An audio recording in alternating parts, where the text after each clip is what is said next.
who's back? Back again. Shady's back. Tell a friend. Guess who's back? Guess who's back? Guess who's back? Hi. How you doing? I'm Lolo. Welcome to Twice Bake with Lolo. Wait, I'm Lolo. I don't know why my mic always cuts out. Anyway, hi everybody. I got a couple things for us. First is we're waiting for stupid Kash Patel, and then we're also waiting for hottie Jerome Powell. I got all kinds. Pipe watch. That's right, and we're watching the pipes. We're watching the pipes. Yes. And we're watching my man, Jerome Powell. And Hey, baby. de-weaponize Oh, shit. the DOJ, and they haven't minced But wait words. versus Kash Patel. We've heard from communities across the Hold country on, Kash Patel. who want to see a separation between politics and justice. After 4 long years, I'm confident that you have the ability and sheer determination to reinforce the FBI's mission of protecting the American public and upholding the Constitution. I'm looking forward to your leadership in tackling some of the most important and dangerous issues that our nation is facing. In fact, we are already starting to see progress since you were confirmed for this role earlier in Why don't you this kiss year. him? First Love and him so foremost, much. You go we give him your finally have tongue. secure borders, making our communities Hey, Jane. safe again. Hey, Dan. Our borders, Hey, when Dan. unsecured, Kash provide an Patel express is a lane fucking directly into our country Kash for fentanyl Patel and other illicit drugs likes that party. target our children, our schools, our I'm gonna call this families, one. Kash and Patel our likes to neighborhoods. party. From a crackdown on Party. cartel operations and trafficking to enhanced immigration Yeah, enforcement, this is where we're at. the importance of a strong and secure border cannot be understated. That's where we're at. Yep, I do I too. want to thank you and Butterflies, I'm President sorry. Trump for putting our nation's borders front and center. I don't However, know. your I don't work will know. never cease. Without taking a day off, your FBI must Excuse diligently me? prevent terrorism from striking My our God, shores. why do these guys ever listen nor back can the to their Bureau their allow appearances? Wait, espionage. do they ever listen back to their appearances in these hearing meetings and go, "Oh my God, I sound like I'm dead." You know what I mean? Like I sound like I'm literally dead. Exactly. I mean, are you kidding me? Like wives or partners or whoever. Are you not telling these guys what they sound like when they get home from work? Can you please? On behalf of the American people, that's the least you can do, you stupid cunts. And I mean all the cunts. All right, sorry. Go ahead. To overtake change methods I don't care about what you regularly said before. to evade capture. The FBI must be smarter, faster, and anticipate Well, then you're the going to need another underworld's guy next move. because this is not your That's guy. why I'm looking forward to hearing today from you about your plans to make the Bureau more effective and more efficient at fighting violent crime. This includes potentially moving agents Oh, wait, you know what? away from Washington and into FBI field offices I got to to keep it better on my combat man. rapid Oh, crime. my man, I love him so. However, just last Friday, He'll President never sent know. to Congress a All preliminary my life budget is just despair, that but reflects Jerome a Powell is there. $545 million cut. I wish he'd take to me the in his FBI. arms. Vegas The offices. information provided was limited No, he's in married. detail. That's fine. I don't want to break up a marriage. So I I'm look not trying forward to do to that. hearing from you about this cut. I'm not trying to do that. And if enacted, what impact this level of funding would have Oh my God. on the FBI. Spit it out, bitch. I know with approximately $36 trillion Oh my in God. debt, Which our you helped government create. must think and act differently. That's why I pledge to work with you directly as you lead the nation's top crime Maybe they fighting need to codify the agency. pay-fors. You know? You have a very important job Why don't they to do, codify the pay-fors too, and but then I it won't be trust that such an you argument are up about for us the not task. I meeting think our you budget. are. I don't know. What's the? I Let don't me get it. now recognize the ranking member of the subcommittee, Don't get Ms. it. Meng, I couldn't for just any go over remarks she budget. might wish to make. Thank you, Mr. Chairman. I appreciate this opportunity for our subcommittee to examine the work and the budget of one of the subcommittee's largest agencies, the Federal Bureau of Investigation. Director Patel, thank you for being here today and for your testimony. As you know, the work of the FBI is of utmost importance to the safety and security of our local communities and the nation as a whole. The FBI's dedicated agents, analysts, and other professional staff perform invaluable work at the FBI's headquarters, field offices, resident agencies, overseas offices, and other critical facilities. They protect the American people, not just from violent crime in their local communities, but from cyber attacks and other threats coming from adversaries outside of the United States. That's why I was Just very ordered some car disappointed to see camping that the fiscal year gear. 2026 budget Yeah. framework released Friday by the Trump There's a administration couple things I didn't have. appears to propose cutting the FBI's operating budget by more than $500 million. The FBI has, So in the excited. recent past, come under harsh and I believe highly unfair criticism by far too many politicians and political campaign operatives. Earlier this year, the Trump administration demanded that the FBI provide the Justice Department with the list of all current and former FBI employees who at any time worked on Hello, January 6 Neil. related Bonjour. investigations. The list was demanded to, quote, determine whether any additional personnel actions are unnecessary, unquote. These FBI employees are career public servants who were simply doing their jobs. The administration has also fired or forced out dozens of experienced career Lady, federal he prosecutors, doesn't care. as well as numerous senior career FBI leaders, including James Dennehy, the highly respected head of the FBI's New York field office. It also isn't helpful to the FBI or to federal law Hey. enforcement more Yeah, generally Stu that Peters. other recent actions of the Trump Stu administration Peters. I have love shown that. strong That's a good one, Max. disrespect for the law. For example, the administration, including Elon Musk and OMB Director Russ Vought, have made up the existence of an inherent presidential power to impound federal funds, which the Government Accountability Office, the Justice Department's Office of Legal Counsel, and the Supreme Court of the United States It's have all Twofer. Hi, rejected. Teresa. According How to you doing? calculations Welcome by the back. Appropriations Committee minority, the Trump administration is currently freezing at least $430 billion in federal funding that Congress had promised for communities I'm also all watching for across the Jerome America. Powell announcement. This includes 365 DOJ grants recently terminated by the Trump administration, covering activities across 34 states and 2 U.S. territories. These grants were specifically for violence prevention and intervention efforts, services for victims of crime, responses to hate crimes, individuals struggling with substance use disorders, and much more. In addition, the administration has initiated a process to restore the gun possession rights of convicted felons and domestic abusers. It has attempted to intimidate law firms through executive orders and has gutted the public integrity section of the Justice Department, which has long worked to protect the American people against corruption. And just this past Sunday, when asked in an interview whether U.S. citizens and non-citizens living in our country deserve due process rights as laid out in the Fifth Amendment of the Constitution, the president answered, quote, "I don't know, I'm not a lawyer," unquote. This is unacceptable.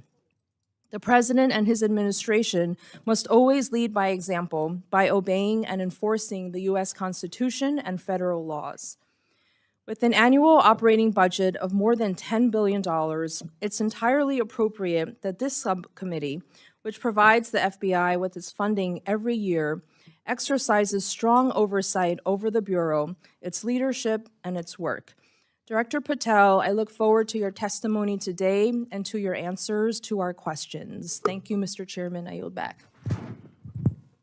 I recognize the chairman of the full committee, Mr. Cole, for any remarks he cares to make. Adriana. Thank you very much, Mr. Chairman. And Teresa. before I get into my And anyone my else who's prepared out there. statement, I just want to tell my friend, the director, how happy I am you're in your present post. A lot of us had the great privilege of knowing you from your time in service and the staff on the House, and particularly with Devin Nunes. And Yeah, I don't you think were the president could great. have made a You were better great in the appointment. cloakroom. And I think you're off to a great start, and I look what I'm forward to saying? working with you. I know you'll find and know Chairman Rogers, but you'll find the members of this committee very anxious to work with you to make the Please. American people safer and more secure. So Oh just my thank you for God. being I there. Thank you hate for the all of these sacrifice men. you went through. I know you didn't have the easiest of confirmation processes, but I think that was probably to be expected. But thanks for going through it, and thanks Because you're a again dick. for Because he's actually taking like this not responsibility, because I know qualified. you're going to discharge it with great distinction. Mr. Chairman, again, thank you, Ranking Member Min. like it's not hard to It's figure one out. of those days. Thank you very much, and it's good to be with both of you here today. I know I'd he like to probably has welcome, your P you, tape, Mr. FBI Cole. Director. I get it. It's good to see you again, and thank you for appearing before us today. I want to remind everyone that when the Dean of the House and the chair of this subcommittee entered Congress back in 1981, discretionary spending stood at 45% of the federal budget, and mandatory spending was 55%. Fast forward today, we now have discretionary spending reduced to 28%, and mandatory spending having swelled to 72%. And as a percentage of the GDP, when the dean got here, we were appropriating 9.8% of the GDP. We appropriate 6.4%.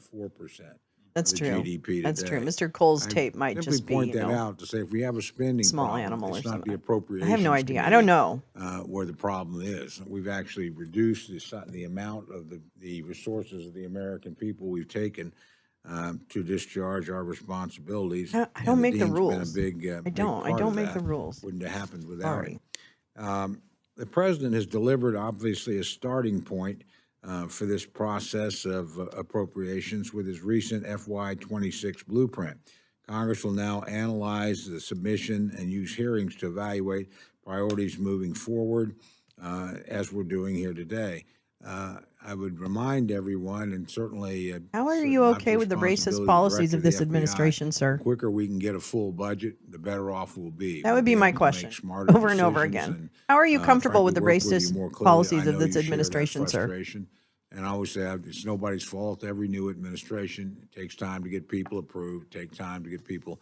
But we are at crunch time if we're going to get these bills out of here in a timely. We're going to talk about why the tax bill is so Congress important to consider them dump. and for us to have an opportunity to negotiate a final On agreement Fucked with Financial our colleagues Fridays. across That's the right. It's rotunda in the Fucked United States Senate. Financial But Fridays. to the point of the hearing today, the mission of the Federal Bureau of Investigations is a significant one. Protect the American people and I'm just uphold gonna the smoke a lot of weed. Constitution. Your work to secure our communities, along with smoke a lot of preserving the weed. integrity and trust of our I just top want to say law thank you, enforcement Arizona, for agencies, having is weed impactful legalized each there. and every day. Thank you, thank you. Importantly, the FBI has Because been I too like to instrumental party. in Operation Not So while I'm Forgotten, in Arizona, focuses I on look forward to investigations, being able to party services, legally. and intelligence for Thank you. Indian country. Thank According you. to the Department of Justice, at the beginning of fiscal Any year suggestions of weed 2025, shops? the FBI's Good Indian weed shops country in the program Phoenix had area, approximately drop 'em my way. 4,300 open investigations, What's your including favorite 900 Phoenix death dispensary? investigations, 1,000 child abuse investigations, and more than 500 domestic violence and adult sexual abuse investigations. Director Patel, I want to thank you and the FBI for reinstating and bolstering this critically important initiative, not only for Oklahoma, but also for the entire country. As you may know, more than 4 in 5 Native American and Alaskan Native women have experienced violence in their lifetime. The murder rate is 10 times higher than the national average for women living on reservations. Initiatives like these are what make the FBI stand apart. Very important when looking at these to understand the great majority of the perpetrators are not Native Americans. They're non-Native Americans, and they're on reservations and in Indian country for a very simple reason. I always like to say, hunters know where to hunt, fishermen know where to fish, predators know where to prey. They go to places that are quite often remote, where enforcement is difficult and where jurisdiction is sometimes complex and tangled. So again, Okay, I'm your delighted focus with on this this. knotty problem and Please do persistent problem is speak deeply more appreciated, certainly by about me and I crime think against members Indigenous on both sides of the women. aisle. Our nation faces also countless threats, from terrorism and Thank drug you, Mr. traffickers to Cole. I'm going to give you cybercrimes props and on that child one. exploitation. Violent criminals work to expose our weaknesses on a daily basis. The work of the FBI is unmatched, and thus Congress must effectively and efficiently appropriate funding to match these overwhelming tasks. Not that I Director think the Patel, I look FBI should forward go again into to this afternoon's reservations. I just mean conversation on that these matters, perhaps as the well law as a thorough enforcement or discussion of the budget. investigative Thank you, powers Mr. Chairman. With that, I yield back. and security, you know, And I recognize the the ranking support member of the full committee, Ms. Lolo, the different for any nations remarks she to wishes to make. Thank you so enable much, those Mr. things to Chairman happen. and Ranking Member, Driven by them, for holding not this the important FBI. budget hearing. I also want to say a thank you to our witness, Director Kash Patel, for appearing before the subcommittee today. And as my colleague Tom Cole said, welcome back to the House of Representatives. So a well-functioning, well-funded, well-led Federal Bureau of Investigation is critical to the safety and the security of the American people. The men and women of the FBI are dedicated, It's a really pretty public picture servants who up work in the diligently corner of and the often in dangerous enclave settings to keep criminals off of our streets. But unfortunately, the Bureau's That civil lighting is servants just have been beautiful. the focus of demeaning and destructive attacks from this administration and its allies in the media, which endanger and undermine the administration of justice in this country. The American people expected President Trump to address the high cost of living. But the president is not laser focused on the cost of living crisis. He is actually making it worse.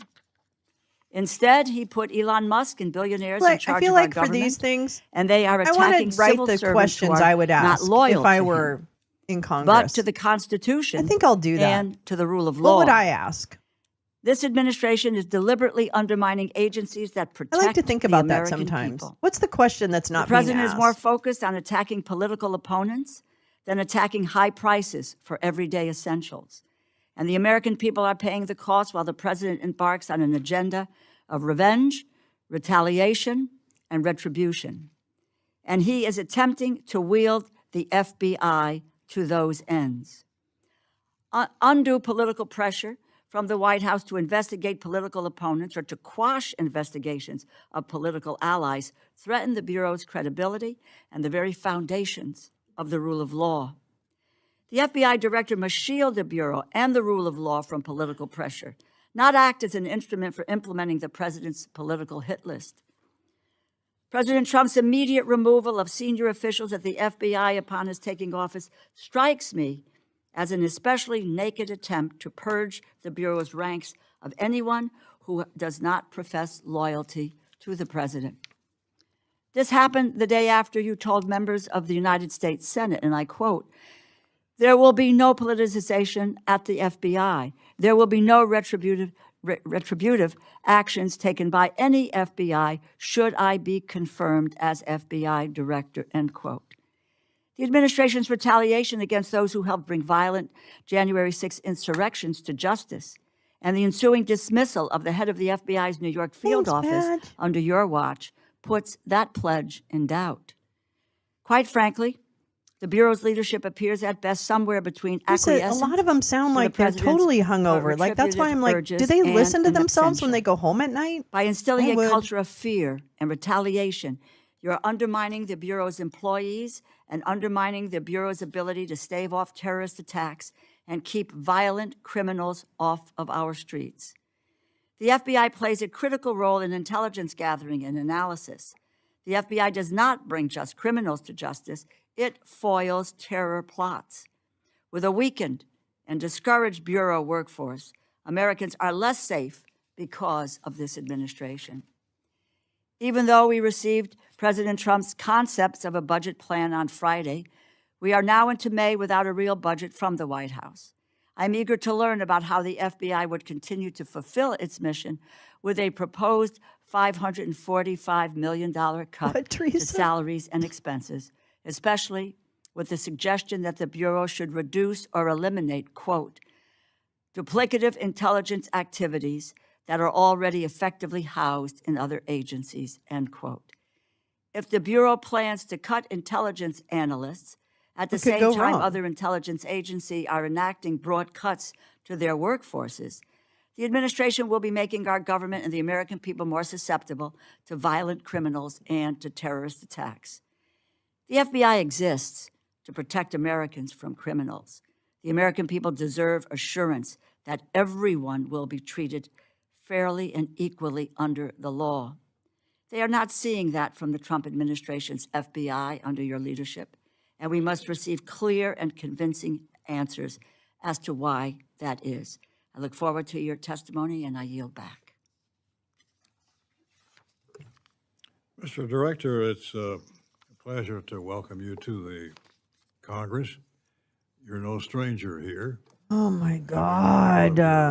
Resume. The fuck? Are you, Deal. I mean, are you as old as I Welcome am? back Literally. to How, your I'm going to home look out. base. I can't tell. We look Mr. forward to Rogers. hearing from Okay. you, How old are you, and, Mr. Rogers? Because responses to frankly, questions after the statement. So, Mr. Director, the floor is yours. Thank you, Mr. Chairman. Chairman Rogers, Chairman Cole, Ranking Member Mann, Ranking Member DeLore, and members of the committee.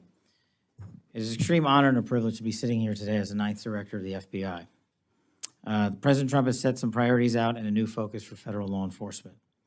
The FBI has heard those directions, and we are determined to deliver on our crime-fighting and national security mission with renewed vigor.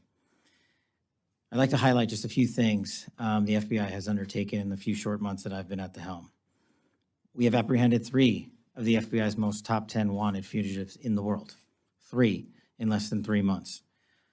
We've joined our partners at DHS and conducted targeted operations to round up fugitives around the country. For instance, in Massachusetts alone, we apprehended 370 violent fugitives. We seized, along with our partners at DHS and the Department of Defense in one operation down off the coast of Florida, 44,000 pounds of illicit narcotics. That's $500 million of pure narcotics that would have hit the streets, are now off the streets permanently.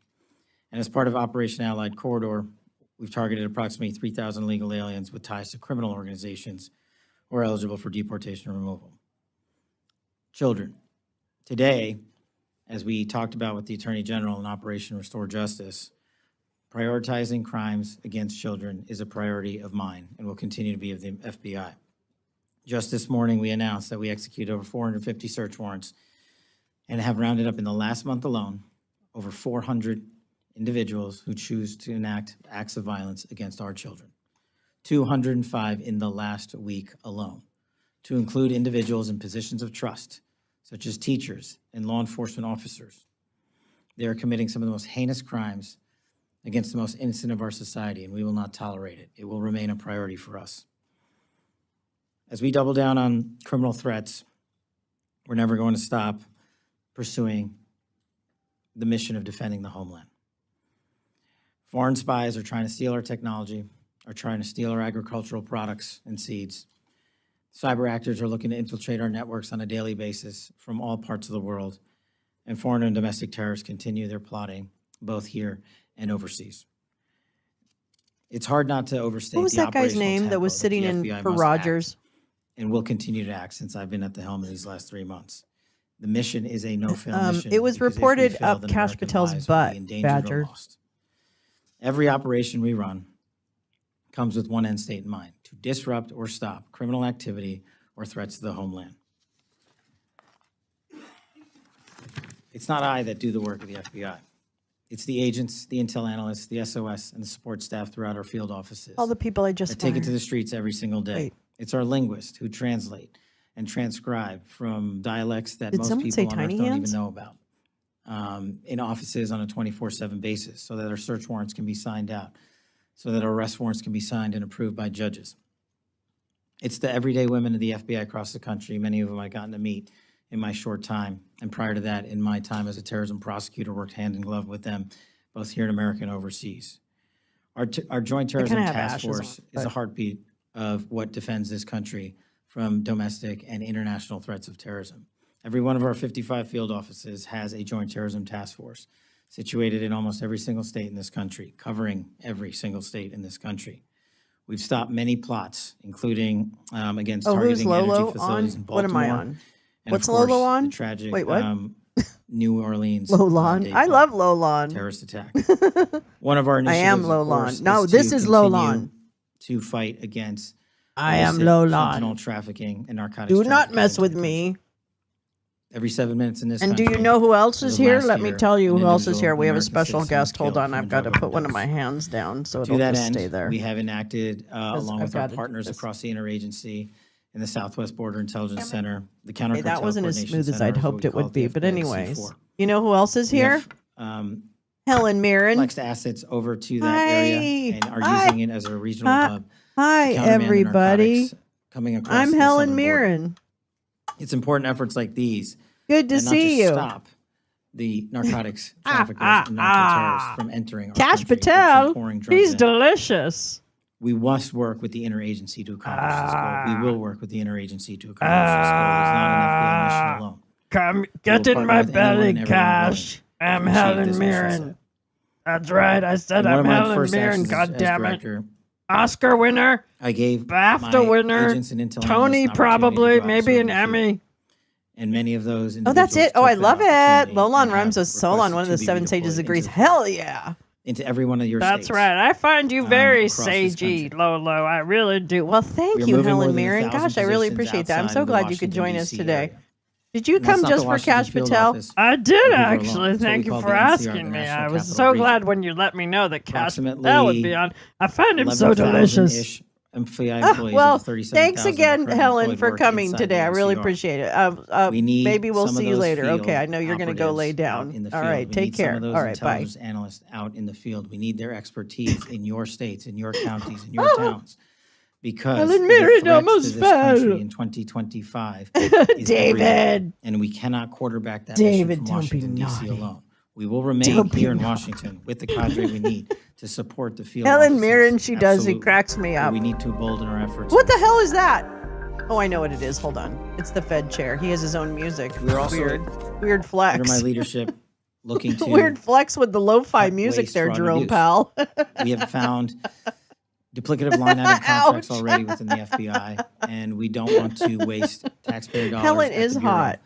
We don't want to pay Helen twice for is something hot. we have been only needed to pay once. Thank you, Adriana, for all of that inspiration. Modernizing and prioritizing the FBI. I think. Who said is the a tiny critical hands? component No, of what butterflies. we Thank you need for to the do. inspiration. Although, Our Adriana, capabilities and our you did infrastructure at the FBI but, are outdated. butterflies, thanks for that. They have been. You can thank they have butterflies been for that moment.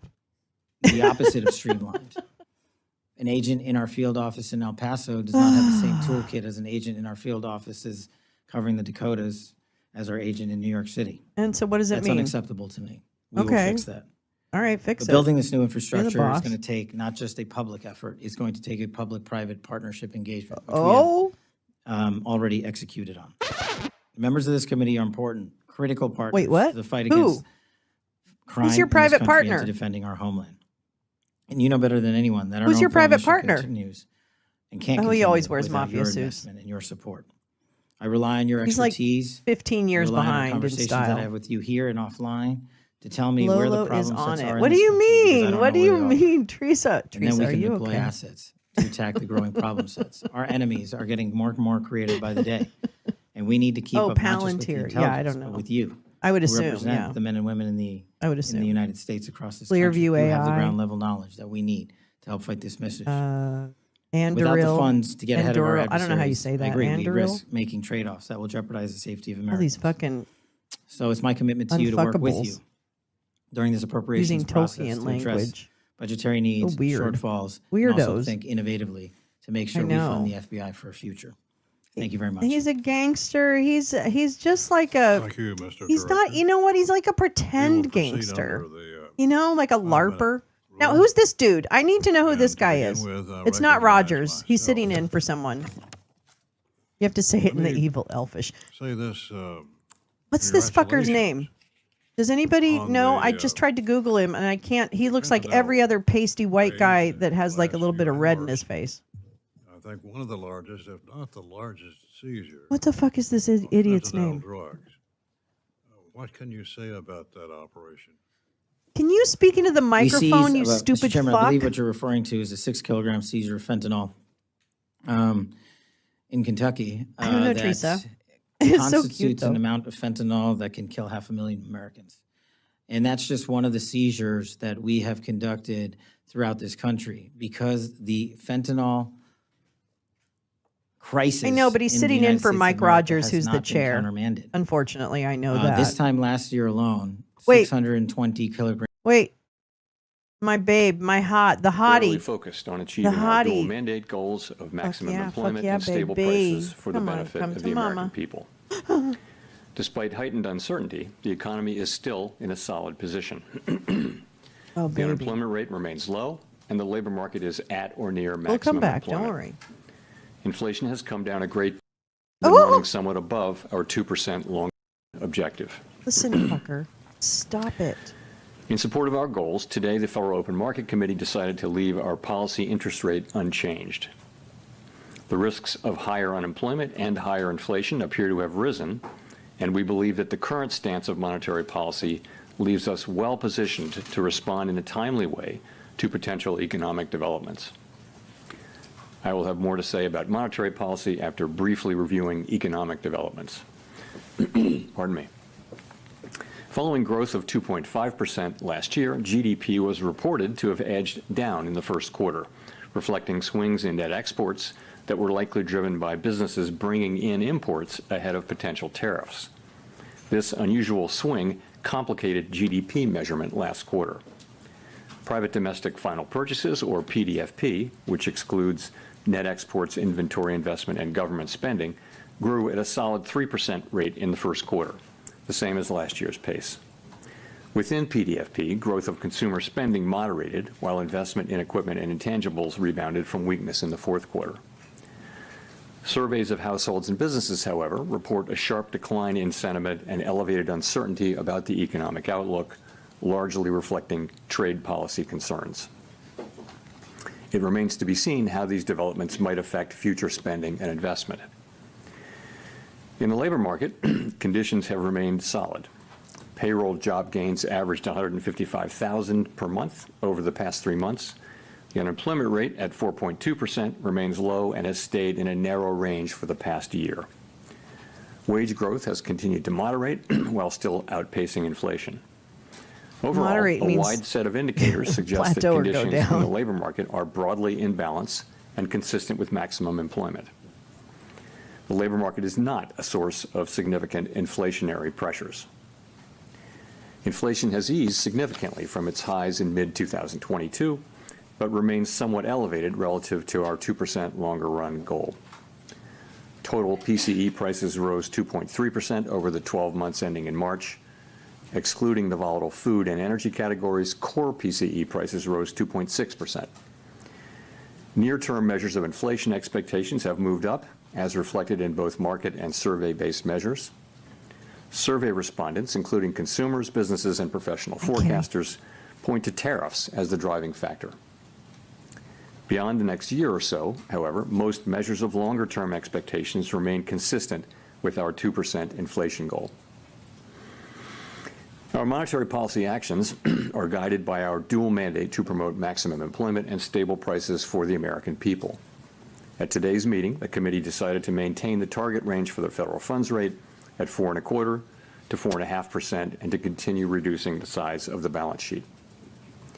The new administration is in the process of implementing substantial policy changes in 4 distinct areas: trade, immigration, fiscal policy, and regulation. The tariff increases announced so far have been significantly larger than anticipated. All of these policies are still evolving, however, and their effects on the economy remain highly uncertain. As economic conditions evolve, we'll continue to determine the appropriate stance of monetary policy based on the incoming data, the outlook, and the balance of risks. If the large increases in tariffs that have been announced are sustained, they're likely to generate a rise in inflation, a slowdown in economic growth, and an increase in unemployment.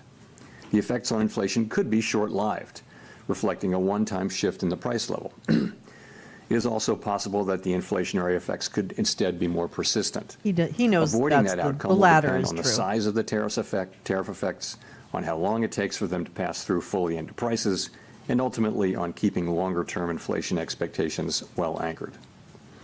Our obligation is to keep longer-term inflation expectations well anchored and to prevent a one-time increase in the price level from becoming an ongoing inflation problem. As we act to meet that obligation, we'll balance our maximum employment and price stability mandates, keeping in mind that without price stability, we cannot achieve the long periods of strong labor market conditions that benefit all Americans. We may find ourselves in the challenging scenario in which our dual mandate goals are in tension. If that were to occur, we would consider how far the economy is from each goal and the potentially different time horizons over which those respective gaps would be anticipated to close. For the time being, we're well positioned to wait for greater clarity before considering any adjustments to our policy stance. He is not going to At this drop meeting, interest the committee rates continued its discussions as part of our 5-year review of our monetary policy because he framework. knows the best We is yet focused to on come. inflation dynamics and the implications for our monetary policy strategy. Our review includes outreach and public He's a events deadhead, involving if it a helps. wide range of parties, including Fed Listens events around the country and a research conference next week. I want to come to a Fed Throughout Listens this event. process, we're open to new ideas and critical feedback, and we will take on board lessons of the last 5 years in determining our findings. We intend to wrap up the review by late summer.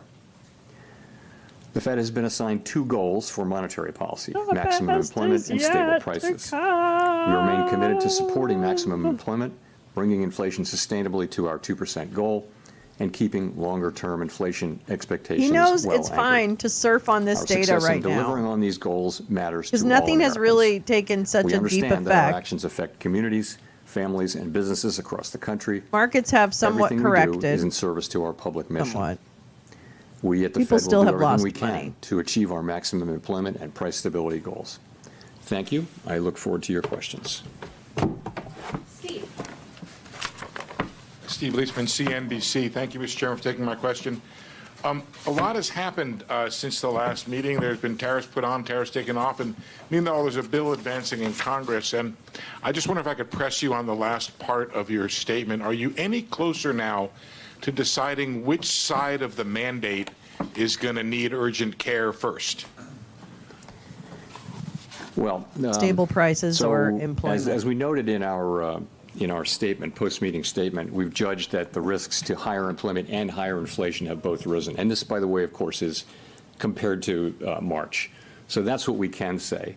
I don't think we can say, which way this will shake out. I think there's a great deal of uncertainty about, for example, where tariff policies are going to settle out.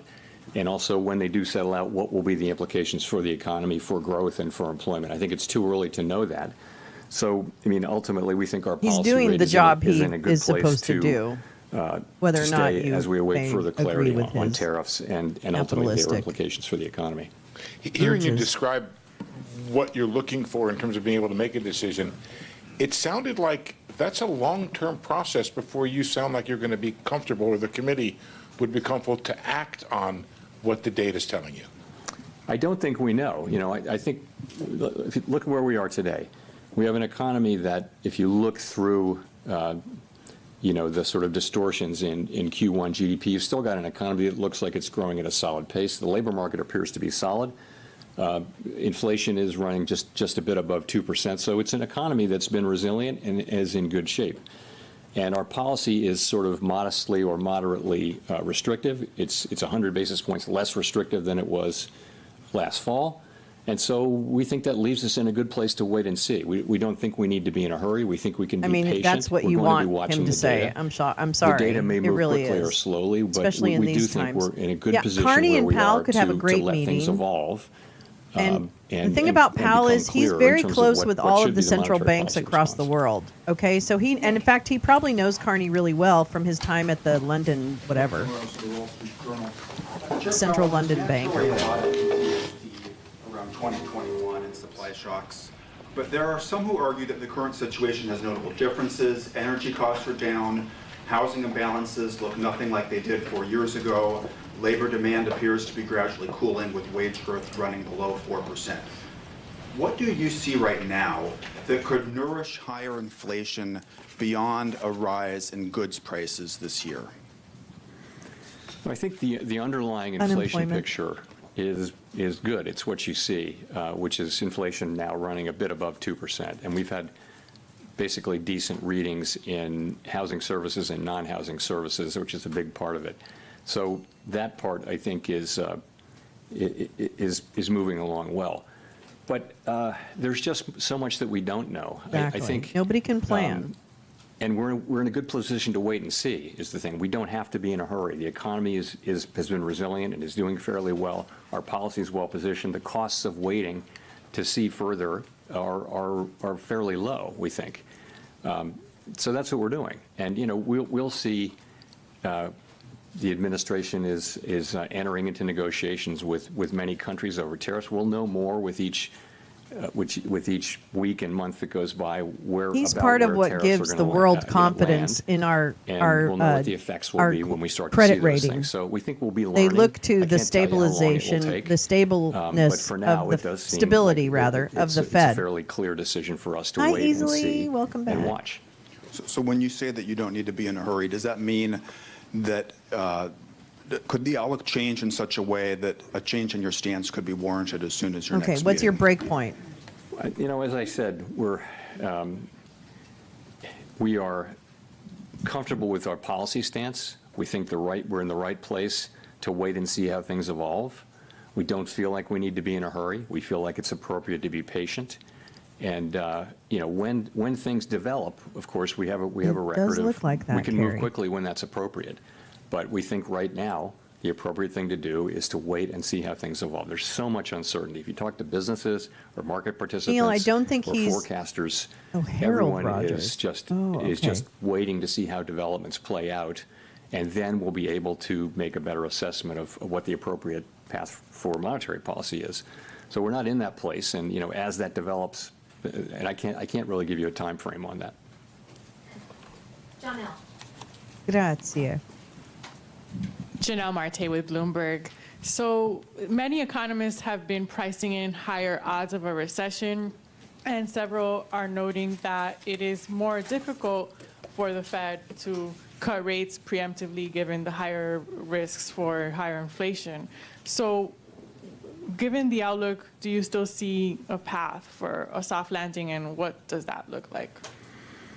Well, let me say, I mean, so let's look back and see where we are. So to go through 2024 up to the day, we've had you know, unemployment in the low 4s for more than a year. We've had inflation coming down now in the mid to low 2s.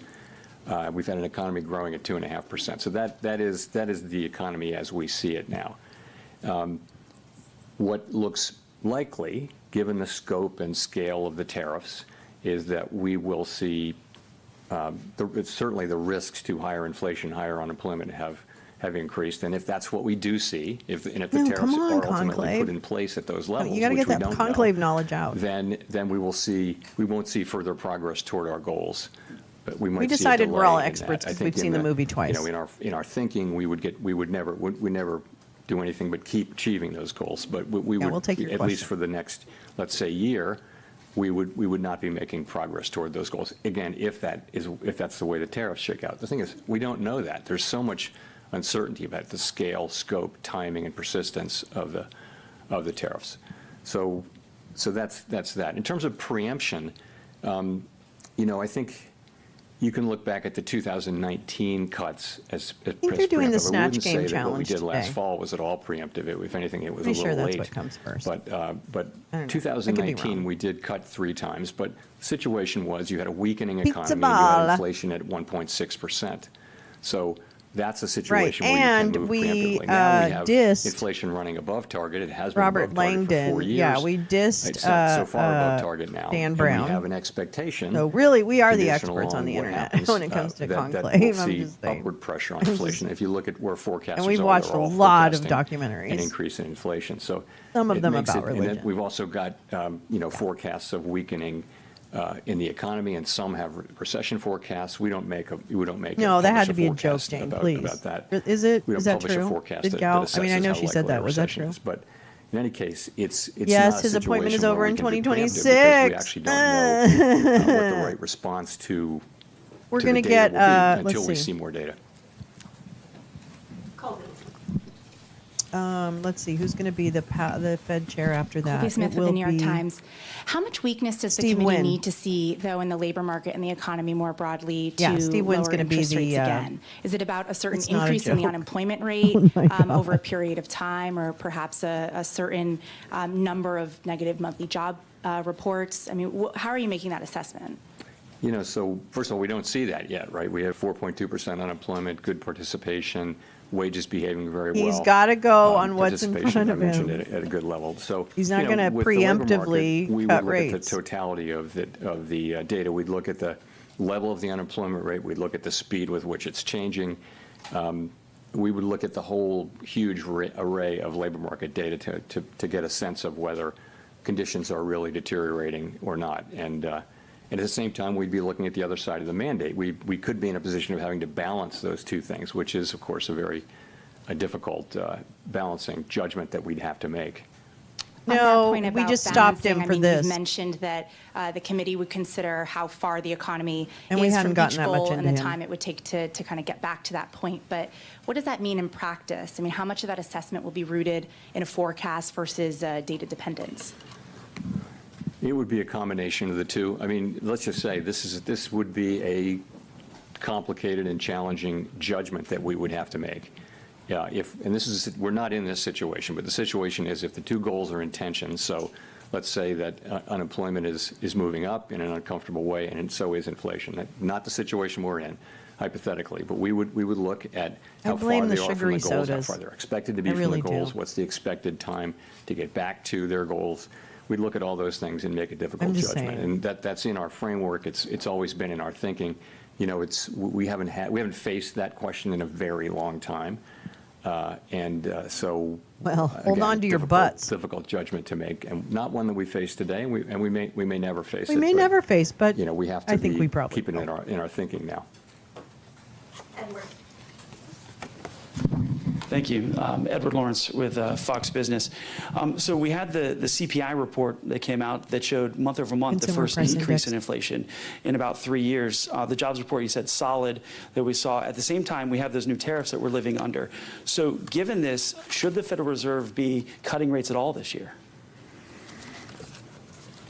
You know, it's going to depend. I think you have to just take a step back and realize this is why we are where we are. Is you know, we're going to need to see how this evolves. There are cases in which it would be appropriate for us to cut rates this year. There are cases in which it wouldn't, and we just don't know until we know more about how this is going to settle out and what the economic implications are for employment, for inflation. I couldn't confidently say that I know what the appropriate path will be. So following on that, just, so then how does President Trump calling on you personally, as well as the Federal Reserve, to make rate cuts affect your decision today and affect your job difficulty?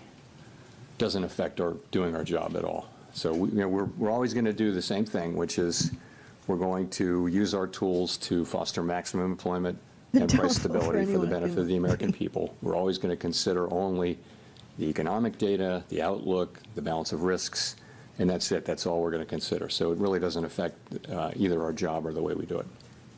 You guys are so naughty, David. Hi, Howard Schneider with Reuters, and thanks for the time. I'm wondering, I mean, given the complexity about the first quarter GDP and what lies ahead, I'm just wondering what your intuition tells you about the underlying Don't direction ask that. of the He's economy not right gonna now. Many of answer your shit like colleagues have that. said they feel Damn growth it. is slowing. If so, do you have any sense of by how much, to what degree the slowdown may be? What does your gut tell you about how things are evolving out there? My gut tells me that uncertainty about the path of the economy is extremely elevated, and that the downside risks have increased. The risk is, as we pointed out in our statement, the risks of higher unemployment and higher inflation have risen, but they haven't materialized yet. They're really not in the data yet. So that tells me more than by intuition, because I think it's obvious, actually, that I don't want him just to go by his gut. We're in a good place. Our policy's in a very good place, and the right thing to do is await further clarity. And He knows what he's usually dealing things with. clarify and the appropriate direction That's becomes what I clear. like what usually about Jerome happens. Powell. Right now, Not only it's is very he hard to say a what brainy, that would sexy be. guy. In the meantime, the economy is doing fine. I don't know his politics. Our policy isn't, it's not highly restrictive. It's somewhat restrictive. It's 100 basis points less restrictive than it was in, last summer. So we think it's in a good place, and we think the appropriate thing is for us to wait and see. He doesn't get more wrapped up clarity in the emotion about of the it. direction of the And economy. I just really Well, appreciate let me that. I press you on this fucking idea need of the somebody economy, like that who can being make fine right now, decisions. because reading the Beige Book very closely the last time know, around, butterflies. there was a lot of negative stuff, negative sentiment that was in there. And I know that everybody's looking at soft data right now. You mentioned it yourself that the sentiment's sour. Then but the do Beige your Book own was talking math, about, Reuters. beginnings of layoffs in some industries, prices rising in some places. What about the shipping? and Why an don't you awful lot ask him about the investment impact decisions of being ships pushed going to the back or sideline. whatever? Why don't Doesn't that point to a slowdown? It may well. It just hasn't shown up yet. Dude, And disappointing. We all look at Reuters, all these sentiment and read many individual comments just to Your get runway a better was feel. And leaved a lot to be businesses desired. and Beer households stored in very tub on ice. broadly Good stuff on the AC unit. Just take it apart past concerned, adult inspection. and, LOL. I'm in the bathroom. postponing economic Go, decisions of various David. kinds. And yes, if that continues, and nothing happens to Excellent. sort of alleviate those Do it. concerns, then you would expect that to begin to show up. It's a great in way to economic spend data. a It spring wouldn't day. maybe show up overnight, They're but it would show modernizing up the over Holy weeks and Sea's getting months. with the times. And that may be what happens, but it hadn't happened yet. And also, they there are have things that Netflix. can happen that will change that kidding. narrative. I mean, they haven't happened, but it's possible to imagine things that. But in the meantime, yes, we're watching it extremely carefully, like everyone is, but don't see really much evidence of it in the actual economic data yet. And if he And by the way, does, guess consumers what? keep He's going to spending, come credit out with a card rate spending. cut, It's, okay, or whatever it is he does, it's okay? still- He's it's still a not going to healthy not do economy, it.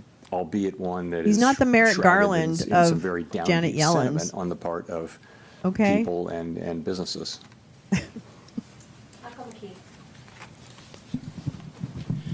Michael McKee from Bloomberg Radio same. and Television. The I Fed's been like you. criticized Oh, I love recently him. by a former governor for I what love he you. calls I love you, Mike mission McKee. creep.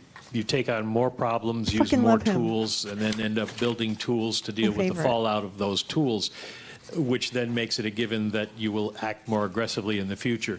Is that a fair critique, and is that something you would be looking at in your framework review? Sorry, say the critique again.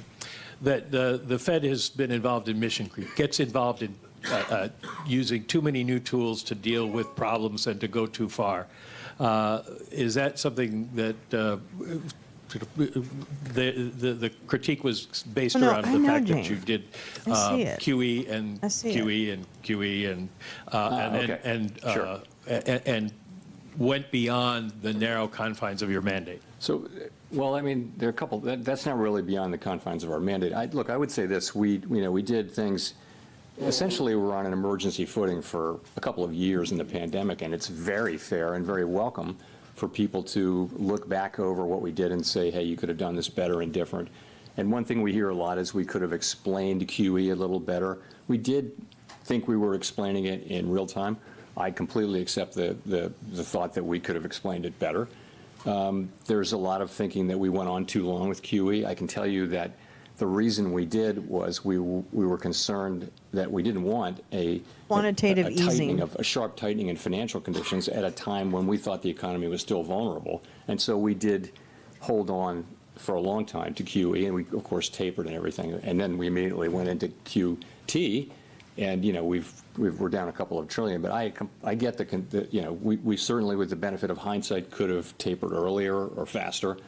That's absolutely Let's right. see. Central But this banks is use all very QE by welcome. purchasing It's- assets like government bonds or we knew doing this in real time mortgage-backed that we weren't securities gonna from get the it open perfect, market. and, This injects money into the financial those kind system, of, increasing liquidity and potentially after-action, lowering long-term interest kind of rates. looks are essential, and we're doing the same thing in our review. So on some issues. The other part of that critique is that you've taken on topics that are outside of the mandate, such as climate change and trying to ensure that certain groups are benefited Bank by of your Canada's economic explanation. policies in terms of employment, et cetera. So, okay, on climate, you've heard me say over and over again that we will not be climate policymakers, and that our role on climate is a very, very narrow one. And I think that's what we've done. We've done really very little on climate. You can say that little bit that we've done was too much, but I wouldn't want to give any impression that you know we've taken climate and it's something that we're spending a lot of time and energy on. We're not. We have very, very narrow things. We did one guidance for the banks, and then we did a one-time stress analysis, climate stress analysis, and that's it. And you know, we dropped out of the network for greening the financial system. So we didn't do much on climate, but I do think, and I've said this publicly several times, I think it's a real danger for us to try to take on a mandate like that, which is what very about narrow brisket? Who's making a brisket? Our work, and you know the risk is if you go for who's things talking that are about really not in your briskets? Now I mandate, want a you know, sandwich. then why are you independent? And I think that's a Who very fair did question. that? I do think we've done a whole lot less on Who's making a climate brisket? than some people seem to think we did. Anyway, that's what. Should you have taken on the question of bringing unemployment rates down for specific It does, doesn't it? We didn't do that. You know, what we said was that we never targeted Unerrant any comment. unemployment rate for individual racial or demographic groups. What we said was that maximum employment was a broad and inclusive goal. And I think what we meant by that was we're going to consider the totality of the country as we look at our maximum employment goal. Of course, we were never going to target any individual group with that, but I think some people, you know, wanted to hear it that way. But that's not at all what we meant. So that's just not a correct reading of our. But I can see how, you know, maybe people found that confusing, and you know, we have to take that into consideration. I had barbecue yesterday. No, 2 days ago. Hi, Chair Powell. Thanks for taking our questions today. I'm Jolene Kent with CBS News. You've said wait and see, and the economy is doing fine today, but the impact of tariffs are already showing up at the ports. Businesses, big and small, are telling us that they feel it, and most importantly, consumers say they feel it, that the challenges are here, and there's no waiting and seeing. For Main Street, what is the breaking point? What would have to happen to prompt a rate cut specifically? Well, you know, so we really don't see in the data yet big economic effects. We see sentiment, there are concerns that higher prices may be coming or things like that. So they're worried now about inflation. They're worried about the, you know, a shock from the tariffs, but they really haven't. That shock hasn't hit yet. Okay, so. You know, we're going to be looking at not just the sentiment data, but also the real economic data as we assess what it is we should do. And remember, there will be two effects. One of them would be weakening economic activity, which translates into higher unemployment, and the other would be potentially higher inflation. Again, to say it again, the timing, the scope, the scale, and the persistence of those effects are very, very uncertain. So it's not at all clear what the appropriate response for monetary policy is at this time. And but that's an excellently structured our policy's question. in a good place, so we think we can wait and move when it is clear what the right thing to do is. Really not at all clear what it is we should do. So people are feeling stress and concern, but unemployment hasn't gone up. Job creation is fine. Wages are in good shape. You know, people are not getting laid off at high levels. You know, initial claims for unemployment are not increasing, you know, in any kind of impressive way. So the economy itself is still, you know, in solid shape. Just a quick follow-up. President Trump now says he does not plan to remove you as chair. When you heard that, what did you think? I don't have anything more for you on that. I've pretty much covered that issue. Thank you. Chris. Hi, thank you. Chris Rugaber, Associated Press. Well, I just wanted to follow up. Earlier, it sounded like you said it was unclear how the Fed, you know, what kind of interest rate decisions you will make later this year. So does that, you know, in March, there was guidance that 2 cuts might happen. You know, 2 cuts were penciled in for this year. Is that now? I will write the from questions for these idiots. Has that been overtaken by events at this point? You know, we don't do a summary of economic projections at every meeting, as you know. We do it every other meeting, and so this was the meeting when we didn't do it. And you know, we don't also kind of poll people. That's So interesting. I really wouldn't want to try to make a specific projection for where we are relative to that. We will, in 6 weeks, we had the June meeting, and you'll have another SEP. I'm not going to hazard a guess here today as to what it would be. Again, what I would say is that we think our policy rate is in a good place. We think it leaves us well positioned to respond in a timely way to potential developments. That's where we are. And that, depending on the way things play out, that Teresa could says, include "Hi, rate cuts. It could include us holding where we are. We just are going to need to see, how things play out before we make those decisions. Great. And just to follow up on that, I mean, when you address the issue of how the Fed would handle both rising unemployment and rising inflation, how are you thinking about the fact that addressing one could exacerbate the other? So That's a rate exactly what cut he just explained. to reduce unemployment could worsen inflation and vice versa. How does that? Give me a job. How do you Just handle send me to those, Washington, okay? You just captured someone this is send the me to issue Washington. with, You don't even have to the pay two me. goals being in tension. Just it's a very fly me challenging there and pay my question. Now, rent. there can be a case and then in it'll which be one fine. goal is very far. Okay? One variable is 'Cause very, I will very ask the far right from its goal, questions. much farther than the other. And if so, you concentrate on that one. And frankly, that was the case. Well, it wasn't a case where they were really in tension, but if you go back to 2022, it was very clear that we needed to focus on inflation. The labor market was also super tight, so it wasn't really a trade-off. Right. So just look at his past. Okay. There we go. I think you know what She's not. what our- I'm reading what it our out to her. framework document says. It says we'll look at how far each variable is from its goal, and also we'll factor in the time it would take to get there. So, See, it's that's more than going to just be potentially a very Dunning-Kruger. difficult judgment. But the data could break in a way that it's not. I just don't think we know that. The data could easily favor one or the other. And right now, there's no need to make a choice and no real basis for doing so. I would imagine he still loses sleep thinking about it, though. Hi, Victoria Guida with Politico. I wanted to ask, Congress is currently debating spending cuts alongside extending the tax cuts. And I know you've talked many times about how the path of the debt is unsustainable, but given that we're also All right, talking Tom right reports now that the about the entire economy chat says hello, slowing, Jay potentially Rance. even recession, I was just wondering, is there a danger that spending cuts now could slow growth a lot more? We don't give Congress fiscal advice.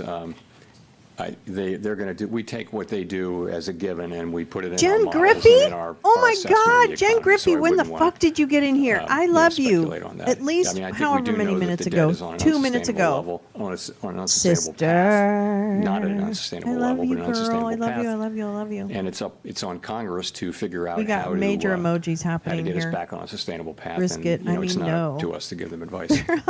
Or do you think that they should take I know. macroeconomic She's got a great conditions voice, into too. account Oh, my as they Lord. look at I this? love you, girl. I think they don't need my advice and our advice on how to do fiscal policy any more than we need their advice on monetary policy. Ooh, ouch. Andrew. Thanks, Mr. Chairman. Andrew Ackerman with the Washington Post. In your Jackson Hole comments last year, you said you would not welcome further cooling in labor market conditions. The unemployment rate then was 4.2%, which is what it is now. Many forecasters now predict a higher jobless rate. How has your tolerance for weakening labor market conditions changed compared to a year ago? So it was quite a different situation. What was happening last year is that Was not over the an space self-inflicted of 6, wound. 8, 7 months, the unemployment rate went up by almost a full percentage point. And it was click, click, click, click, click each month. And everywhere people were talking about downside risks to the labor market. At the same time, payroll job numbers were getting softer and softer. So there was a really obvious concern about downside risk to the labor market. And so at Jackson Hole and then in September, we wanted to address that forthrightly. We wanted to show that we were there we'd been there for inflation for a couple of years, and we wanted to show also that we're there for the labor market. And it was important that we send that signal. Fortunately, since then, the labor market has really, and the unemployment rate have really been moving sideways at a level that is, well in the range of mainstream estimates of maximum employment. So that concern has gotten a lot less. So, you're at 4.2% unemployment. I think we were in a very different situation. And now we have a situation where, the People with risks brains. to higher inflation and higher unemployment have both gone up, as we noted in our statement, and we've got to monitor both of those. We actually have a potential situation where there may be a trade-off or tension between the two, potentially. We don't Although have it yet. I don't We see may a not wedding have it, ring on but Mr. Powell's that's what we hand. have, and I'm that's why just I think it's a saying, very different you know, situation. this could be I mean, I guess I want to follow up by asking how much of a rise in the a jobless marriage rate made in heaven you could tolerate. without having to I be can't, married. I can't give you I'm not going to try to give you a specific number. I'll just say we have to now be looking at both variables and which of them is But he's probably married. He's probably just not a demanding. married guy. If one of them is demanding our focus more than the other, that would tell us what to do with policy. If they're more or less equally distant and equally Pope Chala. or not distant, Pope then we don't have to We think make it's that pizza assessment. bala. The You've assessment never is had you poutine, wait. butterflies? You got to do that. So Come on, girl. I'm not going to try to be really specific about what we need to see in terms of number. Little but cheese curd. If little we brown did gravy. see little crispy significant fry. deterioration in the labor market, of course, that's one of our two variables, and we would look It's to so be able to good. support that. You'd hope that it wasn't also coming at a time when inflation was getting very bad. And again, we're speculating here. We So don't know good. this. We don't know any of these things. It's very hypothetical. We're just going to have to wait and see how it plays out. You're going to Thanks. have to wait and see. Are you going to cut those Claire rates? Jones, Financial Times. In terms of getting some clarity, we've got some talks at the weekend in Geneva I know, between David, the US you're so and right. China. A lot of economists smoke are, cam is right there. are attaching an awful Here lot it of is. importance to what we hear from those talks. How much importance are you attaching to them in terms of judging what will happen to the US economy going forward?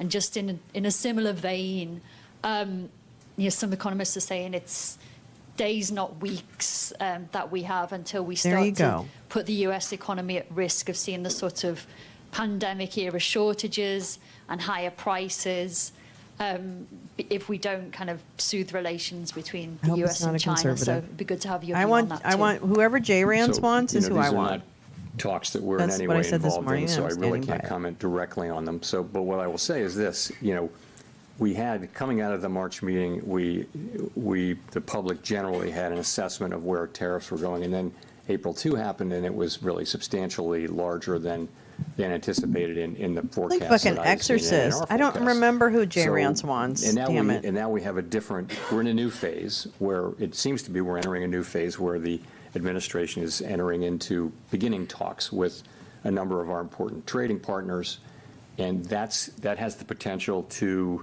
change the picture materially or not. And so I think it's going to be very important how that shakes out. But we simply have to wait and see how it works out. It certainly could change the picture, and we're mindful of not trying to make conclusive judgments about what will happen at a time when the facts are changing. And just on the fall in shipping volumes from China over these tensions, I mean, do you share that concern that we could start seeing goods shortages and higher prices in the coming weeks if this isn't resolved very quickly? I don't want to get we shouldn't be involved even God, verbally T. in the questions about the timing of these things. Yes, of course we follow all that data. We see the shipping data, we see all Like that. Fear but Factor Joe Rogan ultimately, shit. this is for the administration to do. This is, this is their mandate, not ours. And I know as you can see, they're again beginning to have talks with many nations, and that has the potential to change the picture materially. I wonder if he So knows we'll or just if have to wait he's and see. just like, I'm just going to repeat whatever they say. Kosuke Takami with Nikkei. Thank you for doing this. The volume of imported goods increased significantly in the first quarter. Do you think that this situation could cause a delay in the impact of tariff on inflation? And does this mean Good that question. it will take longer time to reduce uncertainty? The decision we made today? I'm going to find Which that decision? So the future decision. So the volume of the imported goods has increased. Does he think that the significantly, amount of so stuff that was the bought in the first impact quarter is going to of, delay the the impact of imported, tariffs inflation may artificially delay. somewhat? So, what is the impact to your future I decision? know what he's asking. Okay, so I mean, I think we think that there was a big You put spike it on X, in imports, okay? right? Very big, historically large, really, and to beat tariffs. And now that should actually reverse, so that it's the difference between it's exports minus imports. So and imports were huge, and so that it conveyed a very negative contribution to U.S. GDP. Yeah, which annualized one GDP triggers the in bead first quarter, smoke? as we all know. So that could, in the second quarter, be reversed, so that we have an unusually large contribution to usually positive. That's very likely as imports drop sharply. You could also have, very likely you'll have restatements of first quarter. It'll turn out that consumer spending was higher. It'll turn out that inventories were higher, and so you'll see those data revised up. It may actually go into the third quarter too, and so I think this whole process is going to a little bit make it harder to make a clean assessment of U.S. demand. I mentioned private domestic final purchases, which doesn't have inventories, government, or Is it the one with the infographic? inventories, government. Anyway, it's a cleaner read on private. Oh, here we go. Demand. Okay, I got but you. That too probably was flattered a little bit by by strong demand for imports to beat tariffs. So that might overstate. It's a really good reading, 3% PDFP in the first quarter. That might actually overstate. So it's not really going to, I don't think it's going to affect our decisions. I will just say, though, that it's a little confusing, and it's probably less confusing to us than it would be to the general public as we try to explain this. It's complicated. There you go. Straight from GDP is sending a signal, the PDFP is sending a signal. It's a little bit confusing, but I think we understand what's going on. It's not really going to change things for us. Learn about all the housewives of the Holy See on Jay Courtney Rance's Brown channel. from Axios. I guess, we talked about some of the indications of potential layoffs, price hikes, an economic slowdown, all being evident in the soft data. I'm curious why the Fed needs to wait for that to translate into hard data to, make any type of monetary policy decision, especially if the hard data is not as timely. Because what if you spend all or your might money be up front and then you warped have by nothing left when something tariff-related goes wrong effects? and you need an Uber ride Are you worried home? that the soft What data about might that? be some sort of false warning? No, I mean, The smoke is not black. look Hi, at the state of the Paulina. economy. How are The you? labor Oh, all market is ended for solid, today? inflation Oh, is am low. I not live? We can afford to be patient as on things Chimney unfold. Watch? There's no real cost to our waiting at this point. Also, the sense of it is, Oopsie. we're not sure Thank what the you, right Paulina. thing will be. There should be some increase in inflation. There should be some increase in unemployment. Those call for different responses, and so until we know, potentially call for different responses, and so until we know more. We have the ability to wait and see. And it seems to be a pretty clear decision. Everyone on the committee supported waiting. And so that's why we're waiting. Just a very quick Exactly, follow-up. Max. There was this sort of vibe session, if you will, where the sentiments expressed in soft data did not translate into the hard economic data. How are you thinking about what? that when interpreting some of the signs in the softer survey data? I think going back a number of years, the link between sentiment data and consumer spending has been weak. It's not been a strong link at all. On the other hand, we haven't had a move of this, speed and size. So it wouldn't be the case that we're looking at this and just completely dismissing it. But it's another reason to wait and see. You're right, though. We had a couple of years during the pandemic where people were saying just very downbeat surveys and going out and spending money. So that can happen, and that may happen to some degree here. We just don't know. This is an because people outsized had some change in money sentiment, provided though, through and those so government none of us payments. is looking at this and saying that we're think that sure one way or the other. Probably had something to do We're with not. it. Oh, Scott, you did too. I feel like I've bought some things Thanks, that I Chair Powell. wouldn't Matt have Egan with bought CNN. necessarily in that time. So you mentioned earlier that you're monitoring the shipping data, and we have seen in the shipping data that imports from China into the Port of Los Angeles have plunged, and that has raised concerns about potential shortages. What tools, if any, does the Fed have to ensure that prices and inflation expectations don't get out of hand if tariffs do cause significant supply chain disruptions? I mean, we don't have, the kind of tools that are good at dealing with supply chain problems. We don't have that at all. That's a job for the administration and for the private sector more than anything.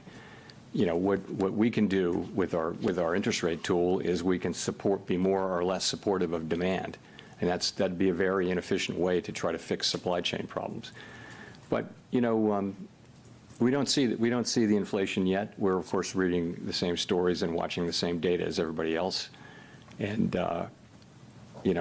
right now we see inflation, kind of moving sideways at a fairly low level.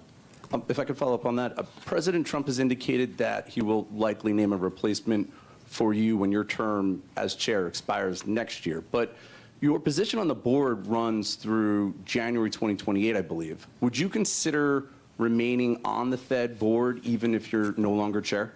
So I don't have anything for you on that. My whole focus is on, and my colleagues' focus is all on, trying to navigate this tricky passage we're in right now, trying to make the right decisions. We want to make the best decisions for the people that we serve. That's what we think about day and night. And this is a challenging situation, and that's 100% of our focus right now. Let's go to Jennifer for the last question. Thank you so much, Chair Powell. Jennifer Schonberger with Yahoo Finance. Public records of your schedule so far this year show no meetings with President Trump. Past presidents Obama, Bush, and Clinton have all met with Fed chairs, and you met with Trump during his first term. Why haven't you asked for a meeting yet with the president? I've never asked for a meeting with any president, and I never will. It's not, I wouldn't do that. There's never a reason for me to ask for a meeting. It's always been the other way. So would you want to meet with him if given the opportunity to get more information? It's never an initiative that I take. It's always an initiative. I don't think it's up to a Fed chair to seek a meeting with the president, although maybe some have done so. I've never done so, and I can't imagine myself doing that. I think it's always comes the other way. A president wants to meet with you, but that hasn't happened. And if I could just ask one question on monetary policy. When it is time to cut rates, how will you determine how far down rates will have to come to try to keep a balance on the inflation mandate as employment weakens? Yahoo Finance, whatever. I think once you have a clear direction, you can make a judgment about how fast to move and that kind of thing. So it's really the harder question is the timing, I think, and when will that become clear? And fortunately, as I mentioned, we have our policy in a good place, the economy's in a good place, and it's really appropriate, we think, for us to be patient and wait for things to unfold as we get more clarity about what we should do. Thanks very much. All right. Thank you, Jerome Powell. We think you're really cool. Yeah, he's got to ask me. Wait, what is it? What is that line from that song? I don't text back because I'm not thirsty. Something along those lines, I'm sure. Okay, well, guess what? We get to speed up our little bitch-ass friend here. So there.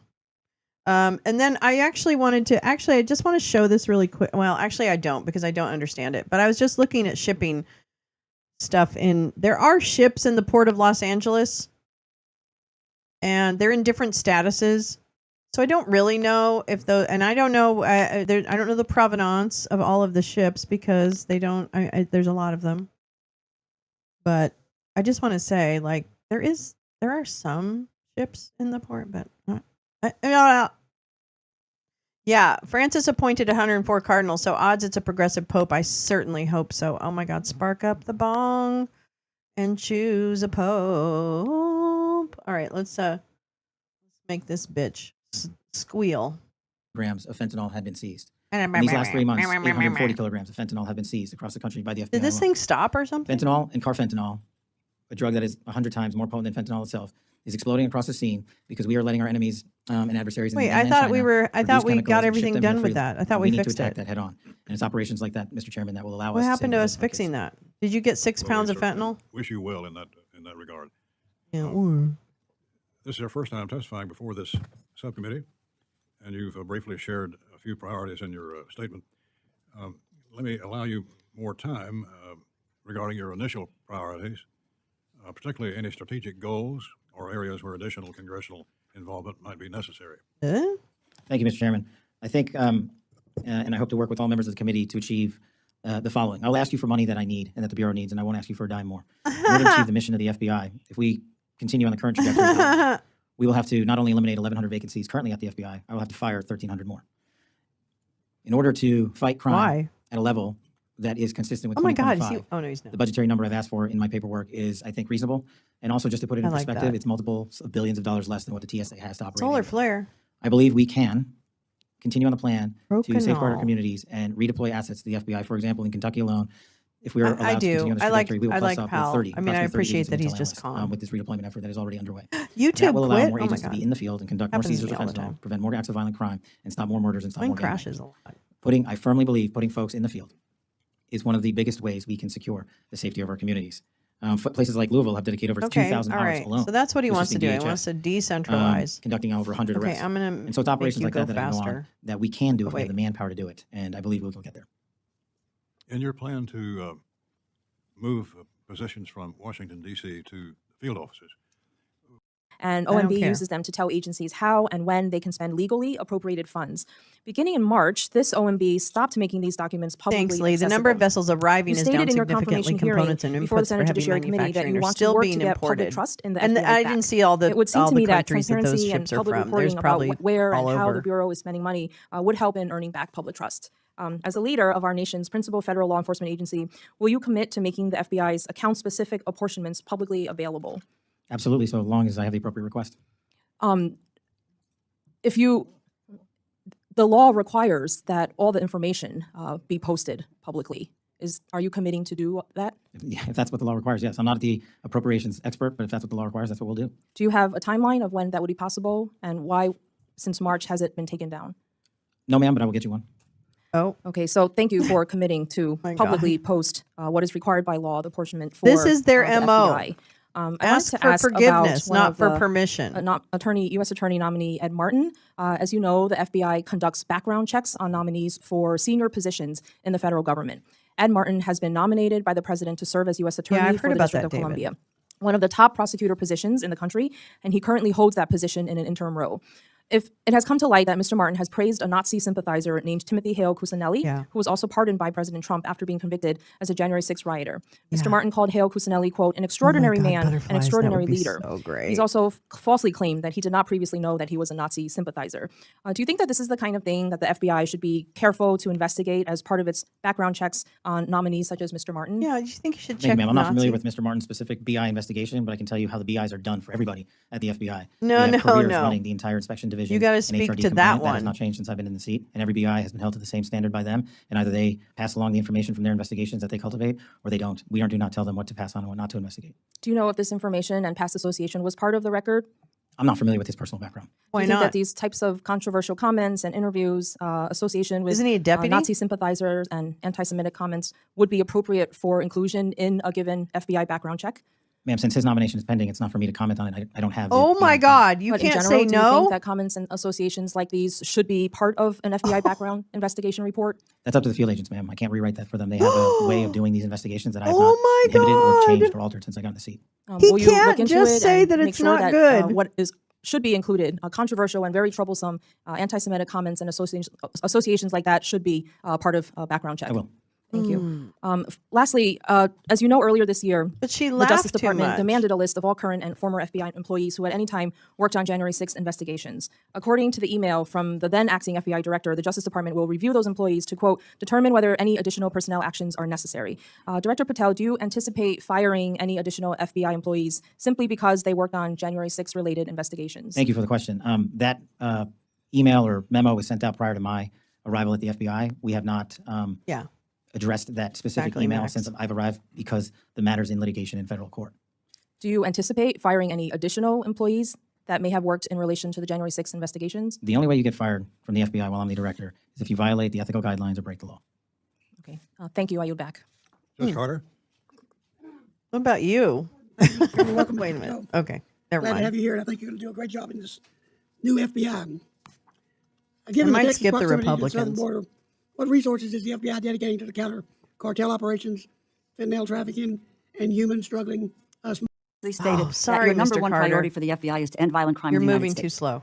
The budget request slashes the FBI budget by more than $500 million below the current level. It quite literally would defund law enforcement, including it would appear cutting a number of FBI intelligence analysts who work on critical national security issues.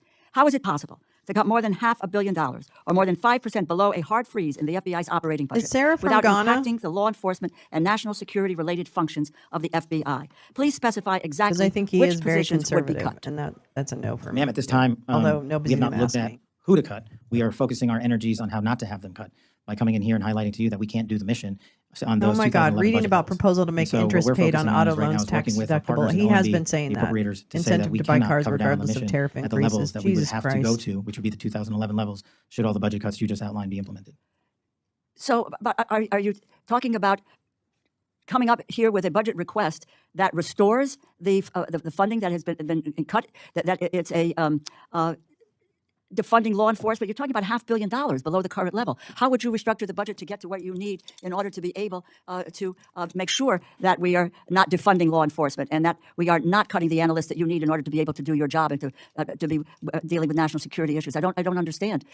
You've got a budget request, $500 million less, and you're cutting people. You don't know who you're going to cut. You don't want. Tell us which it is. Are you going to restore that $500 million? You're going to request restoring that $500 million? Well, as I said, I'm not the budget expert, but the budget request that we This put is in the the budget FBI hearing. was $11.2 billion, I believe. And we are working through the appropriations process and the OMB process and the skinny budget that we received to work with y'all to help us get to a number. And I believe if we got back the number you stated, we would not have to cut more FBI. So with a $500 million cut, more than 5% below the hard freeze of the FBI's operating budget, you believe that then this would not impact enforcement or national security related functions. Then what are the positions? I'm going to ask the question again. What positions are you looking to cut? What is the cut for this $500 million? Now, apparently that $500 million, you're not in the budget department, but this is your budget. This is your budget. You have to have some idea of what you want to fund or not fund, or where you think you can cut or not cut, and provide that information to OMB. I'm unclear, and it seems to me that you are, as to what should be the budget of this agency. And Excellent questioning. $500 million lower. What are the positions that you believe will have to be cut in order to reach the mandate that you're bringing forward to us in terms of your budget? Well, that's exactly what I'm saying. That's the proposed budget, not by the FBI. The proposed budget that I put forward is to cover us for $11.1 billion, which would not have us cut any positions. The proposed budget. So the skinny budget we don't have, the skinny budget is wrong. The skinny budget is a proposal, and I'm working through the appropriations process to explain why we need more than what has been proposed. So in what that budget. do you need? You need $11.2 billion? Approximately. Okay. Now, is that going to be delineated? I don't know what that means in terms of cuts that would be coming up to reach that goal. So there would be no additional positions deleted from the FBI if you get that amount of money. That's correct. And that's what we anticipate is coming in a budget that we anticipate at some point. We don't know when we're going to get it, even though we will be in markups by the time this effort is underway. But according That right there, all of what she just said. to what we have received from the FBI, there are 904 positions that are currently slated for transfer from Washington, D.C.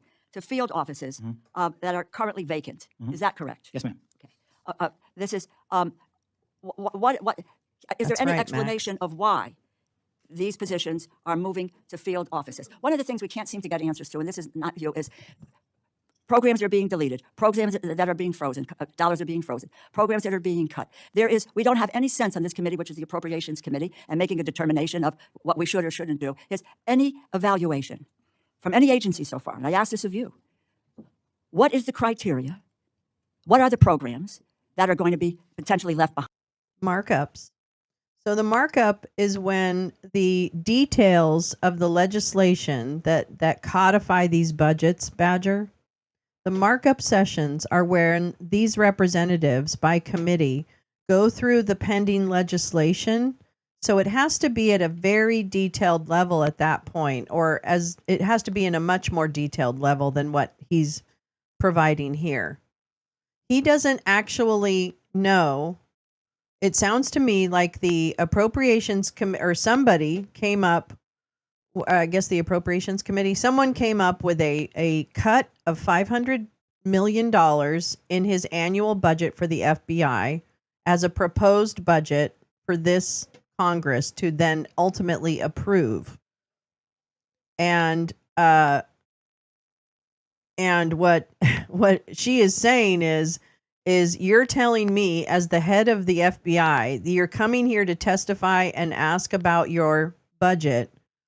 You don't have a detailed breakdown of your budget, and you disagree with the very people who created the budget that this whole hearing is based on. So there's no consistency between, he hasn't done his homework. As for the markups, that means it's very close to going to the floor. So there's very little time between markups and floor vote to actually vote something up or down. And that's what she's trying to say is you're going to put us in right in the middle of the season when we're supposed to know all the details so we can argue out amendments and shit before it actually goes to the floor. Sorry, that's probably more confusing, but I hope it kind of gives you some idea of what is going on here. Behind? What is the evaluation process here that says why these programs are no longer functional or not working? What is the story? Can we get from you when we're going to get some sort of an idea of what is a budget that you can deal with? Is what will be what may be cut, what may not be cut, and why? What's the criteria by which that these programs would be the evaluation is to transfer them out? Or why are these people going to field offices? Can we get that from you? Yeah, I can give it to you right now, ma'am. The short answer as to why these folks are going to the field is because we are moving agents, intel analysts, and SOSs across the country into every state to get a hand-level grasp on violent crime in every single community. We're moving those folks out there. Okay, but I just will wrap up, and thank you, Mr. Chairman. You need to provide for us, specify exactly which so-called, quote, overhead positions are being cut, and since other federal agencies are also proposing quite a position failure. cuts, how won't this cut inevitably reduce the FBI's intelligence analytic capabilities? That's why they're pushing no college, Tom. Yes, ma'am. Thank you. Yield back. Mr. Klein. We want people to be machinists. For being here.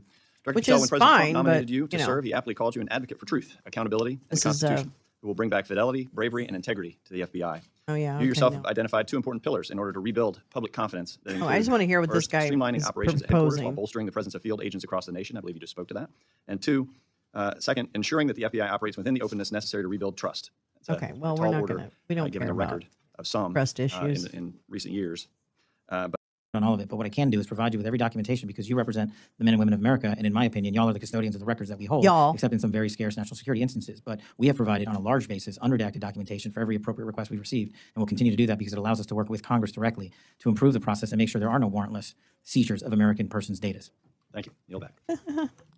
Except for Thank you, Mr. Chairman. Let me just by follow up the with where donor I think class. Mr. Klein left off. When I was on the Judiciary Committee last year, there was the 702 issue. It was a very close vote, but the compromise essentially was that we were going to continue to allow the FBI to do warrantless searches, and this is on the specific databases that are that there's access to, but in order to try and be preemptive with respect to terrorism or other types of efforts where you wouldn't have time to get the warrant. Very close vote, but the compromise was that reports were going to be filed by the FBI on a regular basis, I think to the Judiciary Committee. My understanding is we haven't gotten one yet, so I would encourage you to do that. And if you're not familiar with what happened during that era, I'd encourage you to take a look. It was one of the really most problematic scenarios the FBI had in the last 4 years. Mr. Patel, I'll tell you, I didn't support your nomination or your confirmation, but I appreciate what you're saying here today, especially the offer to work with us in trying to address a lot of these concerns. I think I appreciate what you said about your the budget issue, because if you're saying you think you need more than what the skinny budget's giving, I strongly agree. I was really concerned to see the $540 million plus cut to the FBI, and the rationale was that it was going to be, DEI school board meetings and gender ideology, and there's not $500 million worth of cuts related to that, regardless of how one might feel about whatever those issues were. And I really do believe that the FBI is the greatest investigative body in the world, and the strongest asset that you have are your team, your human resources Good there. post, And gal. I think you said something about eliminating 1,100 positions and having to fire 13 more, that you didn't want to do that, but given potential budgetary impacts, you might have to do that. That would be horrible for the FBI, especially right now. So we certainly will work with you to protect your budget. A couple quick points with respect to your testimony. One concern that I did have was, there were some things that you really didn't touch on in your testimony. And I appreciate Teslas as an issue, and whoever's setting those on fire should be held accountable for that. But we've got serious political violence here in the United States, a lot of homegrown activity that we need to focus on. Your predecessor testified a lot about it, and we understood the importance of that. Some of us had a chance to work on the task force that investigated the attempted assassination of now President Donald Trump, and I know you've got another pending case with respect to Mar-a-Lago. I think that might be one of the things you want to talk about, not just what happened then, but what's being done following up on that, because there continue to be issues. Governor Shapiro's house being set on fire, was another horrific example of that. Also, domestic terrorism with respect, you mentioned New Orleans in your oral testimony today, but that's the kind of homegrown terrorism issues that I think we need to focus on, and really only the FBI can get at that in the way that we need to have done. Brian Thompson, that assassination of the United Healthcare CEO was another example of that. The political violence, or violent crime issue that you just mentioned a moment ago, I've got mixed feelings about the decentralization of your staff. I take the point that you want to make, and my only encouragement would be that you take it slow, especially with specialized positions to see. We did a mini version of this here in Washington, D.C., 25 years ago when we went to political neighborhood prosecution and policing. Some of it worked and some of it didn't. Some of the specialty units, like the homicide unit, talk about the needed to be benefits of decentralized again because you needed that centralization? expertise, concentrated. I mean, And I get it. Current office, Don't get me wrong. whether it's I'm political all about integrity it, investigations, but that might be one that you can we want to talk decentralize. about, Civil rights is like, another what one. So that might I hope mean? you'll consider being careful about how you move forward with that. And my district is Maryland. We love having you guys nearby, and certainly would love to have you come out even more so. If you're going to do sending the agents out, my request would be that you target jurisdictions where they have serious violent crime. I was a local DA there. We were able to do joint prosecutions. The U.S. attorney at that time was Rod Rosenstein. We did some joint work, RICO cases. We didn't have RICO capability. We took the cases to him. This is MS-13.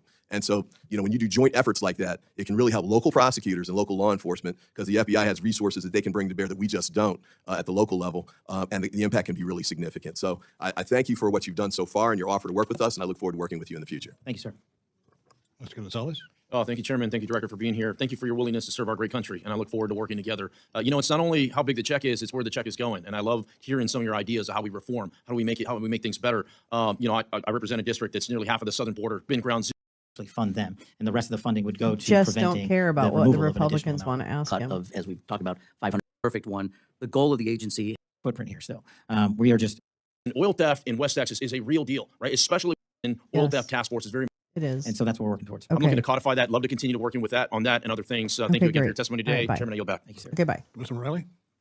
Thank you, Mr. Chairman, for the meeting, and thank you, Director Patel, for being here. I want to just preface this. I feel important to say that I think while the history of the FBI has not been a perfect one, the goal of the agency has always been focused, as it should be, on keeping Americans safe, the safety of American citizens. And I think I am concerned about, and I think millions of Americans as well are concerned about any suggestions that there will be a political agenda or adherence to the president's agenda as opposed to the safety of American citizens. And I appreciate everything you've said this afternoon, and I'm grateful for it. I know I've been in the business of politics for a long time. The only thing I ever care about, whether it's the military or law enforcement, that it's professional and it's nonpartisan, and that It's we uphold okay, the rule of though. law There's and the Constitution of the United States. professional, and I'm just then very there's concerned about some of the things I hear from the Oval cucking. Office, not from your office necessarily, but from the Oval Office, and hope that the president recognizes that the FBI serves the American people, and it serves the rule of law, and the Constitution does not serve the president or any political agenda. And I just want to feel honor-bound to say that as a preference. So I appreciate you being here. First of all, do you believe it's your duty to uphold the Constitution of the United States? Mine and everybody at the FBI. I appreciate that, sir. I want to go back, and I appreciate what everyone said. The skinny budget, as we're calling it, is frustrating for appropriators because it's really hard to tell from the literally 10 lines and 100 words about the FBI what is envisioned here, and it calls for a cut of, as we've talked about, $545 million. I gather, as I'm piecing this together, I think roughly speaking, the proposed budget is about $10.7 billion. The president has asked for about 10.2, rough numbers. You're suggesting 11.2, which would be about a $500 million increase. And I think I share, as my colleagues do, some interest in, first of all, recognizing what that increase would be and how it would accrue to the benefit of the American people. Can you just so OMB quickly, and I have a couple of different questions I'd ask you, just tell me where you would. All right, just for context, more for myself than anything else. Original budget submitted 10.7, or budget from the last year, whatever. OMB, Russ Vote, says, hold my beer. No, 10.2. You got to come down 500 and some odd million dollars. Kash is like, oh no, hold my Cosmopolitan with a shot of whiskey and a Boilermaker and some Molly around the rim. I want 11.2 because I'm going to fire a bunch of people. Well, I already did. No, but it wasn't me. I wasn't even here yet. I didn't even go to that school. But I can't tell you exactly what I want in that 11.2 right now because I didn't bring that. I didn't bring my iPad. I think I've caught us up to speed. Okay, here we go. would focus that increase on, because I'm concerned about the proposed cut, and we have virtually nothing to go on here. Yeah, as very, appropriate. very quickly, just in the last 3 years, the FBI has My through budget board cuts would and have CRs fired me left if I came vacant, to my budget 1,000 meeting commissions with approximately no every year. budget. So right now, while everybody thinks the FBI has I 38,000 would have been employees, we do on fired. the books, we don't have 38,000 humans. So year over year, those In cuts fact, I have led would to have book resigned attrition. before And I in was order to get some of fired. those back and some of those vacant slots back, we need to actually fund them. And the rest of the funding would go to preventing the removal of an additional amount of agents. Well, look, I'm sure you share our frustration. You probably didn't like the proposed budget any more than I think many of us did. So we would encourage you, as you're speaking to the president, to encourage him both to Yeah, why don't you talk speed to up the Russ process Vogt and also about it? to consider some of your recommendations. Earlier this week, there were reports by the Attorney General's plans to dissolve the Organized Crime Drug Enforcement Task Force by September 30th of this year. I find this deeply troubling. The task force's recent success in my district, just last week, we removed over 200 grams of fentanyl from the streets of Rochester, New York, where I'm privileged to represent. I did send earlier today a letter to the Attorney General, which I would ask unanimous consent to enter my letter into the record, but expressing my concern over the decision and reminding the Attorney General that funds appropriated by Congress for fiscal year 25 are required to be spent. And the legality of the decision aside, the FBI is an important member of that task force. I wonder if you could just share with me the importance of the work to national security and to the public, and how, if you've been consulted, and what your views are on the efforts to decommission it. I believe are you referring to OCDEF, sir? I'm sorry? Are you referring to OCDEF? Yes, that's correct. My understanding, and I'm not going to speak for the Attorney General and how the department views it, is that the cut is only to one singular office, not to the OCDEF program writ large, which the FBI has a large authority over. And so I have not been informed yet, and again, I'm not speaking for the AG, that the OCDEF program itself would be shuttered in any way. Okay, we're getting it from news obfuscate. reports because we're not getting it. Have to get back from to you on departments that. Don't really DOJ know. budget analyst at That's how they avoid OCDEF, that's how you accountability. say it, would be zeroed out in the budget, and also, and I just note parenthetically that it brought in $2 billion in proceeds. It cost $500 million to run the program. So honestly Good ROI. Yeah, it's good ROI. So I'd love to come back to you if I could, sir. or have further conversations with your office about it, because I would like to see it continue. I think it does amazing work. Who's? And it's I guess well worth the Pam. investment Who is that we make. Pam So, Bondi thank you for his being here, sir. boss? No problem, sir. I don't know whose Mr. boss is FBI. Did they report into the Thank you, Mr. Chair. DOJ? Appreciate that. Director Patel, good to see you again. Thank you for being here. How many employees currently work for the FBI? It's approximately 35,000-ish. About 13,000 special agents, When we're full up, we're not quite. 3,000 intelligence analysts. Yes, sir. 19,000 professional support staff. Yes, sir. Is that about right? Mhm. You say that you have eliminated 11,000 employees. Is that correct? No. No, sir. I think How many people have been let go from the FBI? I don't believe I fired anybody. No one has been. But you could be firing up to how many? I could if I would be forced to remove an additional 1,300 employees if we go along with the budget that's out right now. So that's where the $545 million in cuts would come from. Right, and just real quick, so a large portion of that also, people ask why we don't have that in our coffers currently. It's because there was a 2%, and rightly so, pay raise. So we used a lot of funding that we received in the last cycle to make sure everybody got paid what they need to get paid. Were there any deferred resignations? I believe a number of individuals have taken the program offered by the Justice Department. Would hiring or firing have anything to do with loyalty to the President of the United States? No, Would retribution have anything to do with any hiring or firing decisions? none whatsoever, sir. Would retaliation have anything to do with any hiring or firing positions? No, sir. The fentanyl crisis is very real. I had a friend who's lost 2 sons in the last 3 years to fentanyl poisoning. I prefer to call it poisoning because that's what's happening. China, Mexico poisoning our young people, killing some 300 on average a day in America. We've discussed this before a couple of weeks ago. With the southern border almost 94% secure now, the attention is turning I towards saw the northern that. border. Yeah, okay, we're going to speed up from him. I saw that. Pam is Kashi's boss. Yes. Mr. Patel, how is the Deep State Museum coming along? I know. How about that? 200 grams of fentanyl, 507 lives saved per the math. Yep. What does this title even say? Well, let me tell you what that title says. That title says, I saw this earlier and I thought, oh, I know I don't want to watch that. That can't possibly be a good idea. Hold on. I'll show you what I'm looking at. Yeah, this is what Gal is talking about. What does this mean even? Criminalizing America, the growth of federal offenses and regulatory overreach. So, are they talking about regulatory overreach that results in the growth of federal offenses? Is that what they're? Oh, yeah, okay. So it's the regulators. This is another way to get rid of regulators because they shouldn't have the power. It is? It's the Democrats?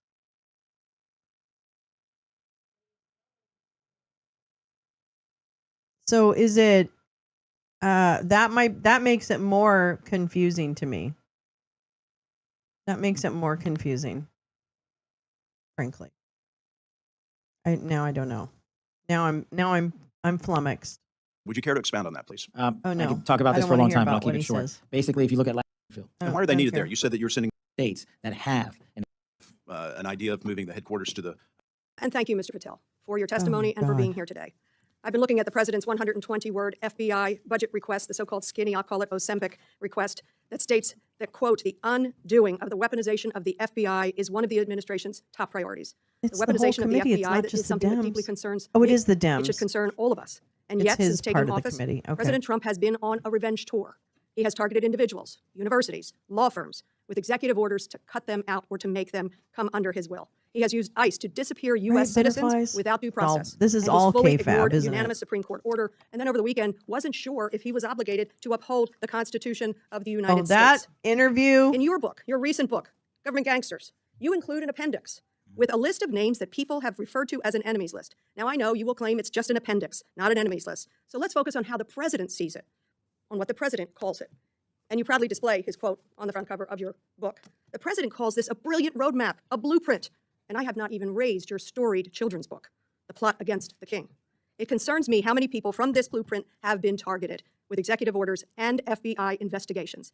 The FBI cannot be weaponized, and under your leadership, it has been nothing but a weapon alongside the president to go after the president's perceived opponents, to stifle dissent and free speech. A few weeks ago, as we saw through a social media post that you quickly deleted, the FBI arrested a judge in Wisconsin for correctly asking ICE officials if they had a judicial warrant instead of an administrative warrant, which they did not have. Despite this judge following the law, on the morning of April the 25th, the FBI arrested the judge in an escalation of the weaponization of the FBI under your leadership. Let me be clear. A functioning democracy does not lock up judges. I am gravely concerned about the utter lack of independence of the FBI and its weaponization under your leadership. I am concerned that the president is using this book, your book, as a blueprint, as he has said. It's a blueprint for revenge. And I am concerned that your eagerness, a childlike giddiness to carry out the president's revenge tour, you've shown Or the yourself to be unserious in your executive statements before is you were trying sworn in to and some after. You've shown yourself criminalize unfit to lead America this by important agency. I was an impeachment manager for President arresting Trump's people? second impeachment. It was a sad, solemn duty. And so I wanted to ask you about that. Mr. Patel, There, as you that's and the true. president continue to weaponize and investigate his perceived enemies, as you follow this blueprint, when can I, a former impeachment manager, expect the FBI at my door? Ma'am, you want to know who was targeted by weaponized FBI? Me. You want to know how and why? Oh, You want to know what I'm doing to fix it?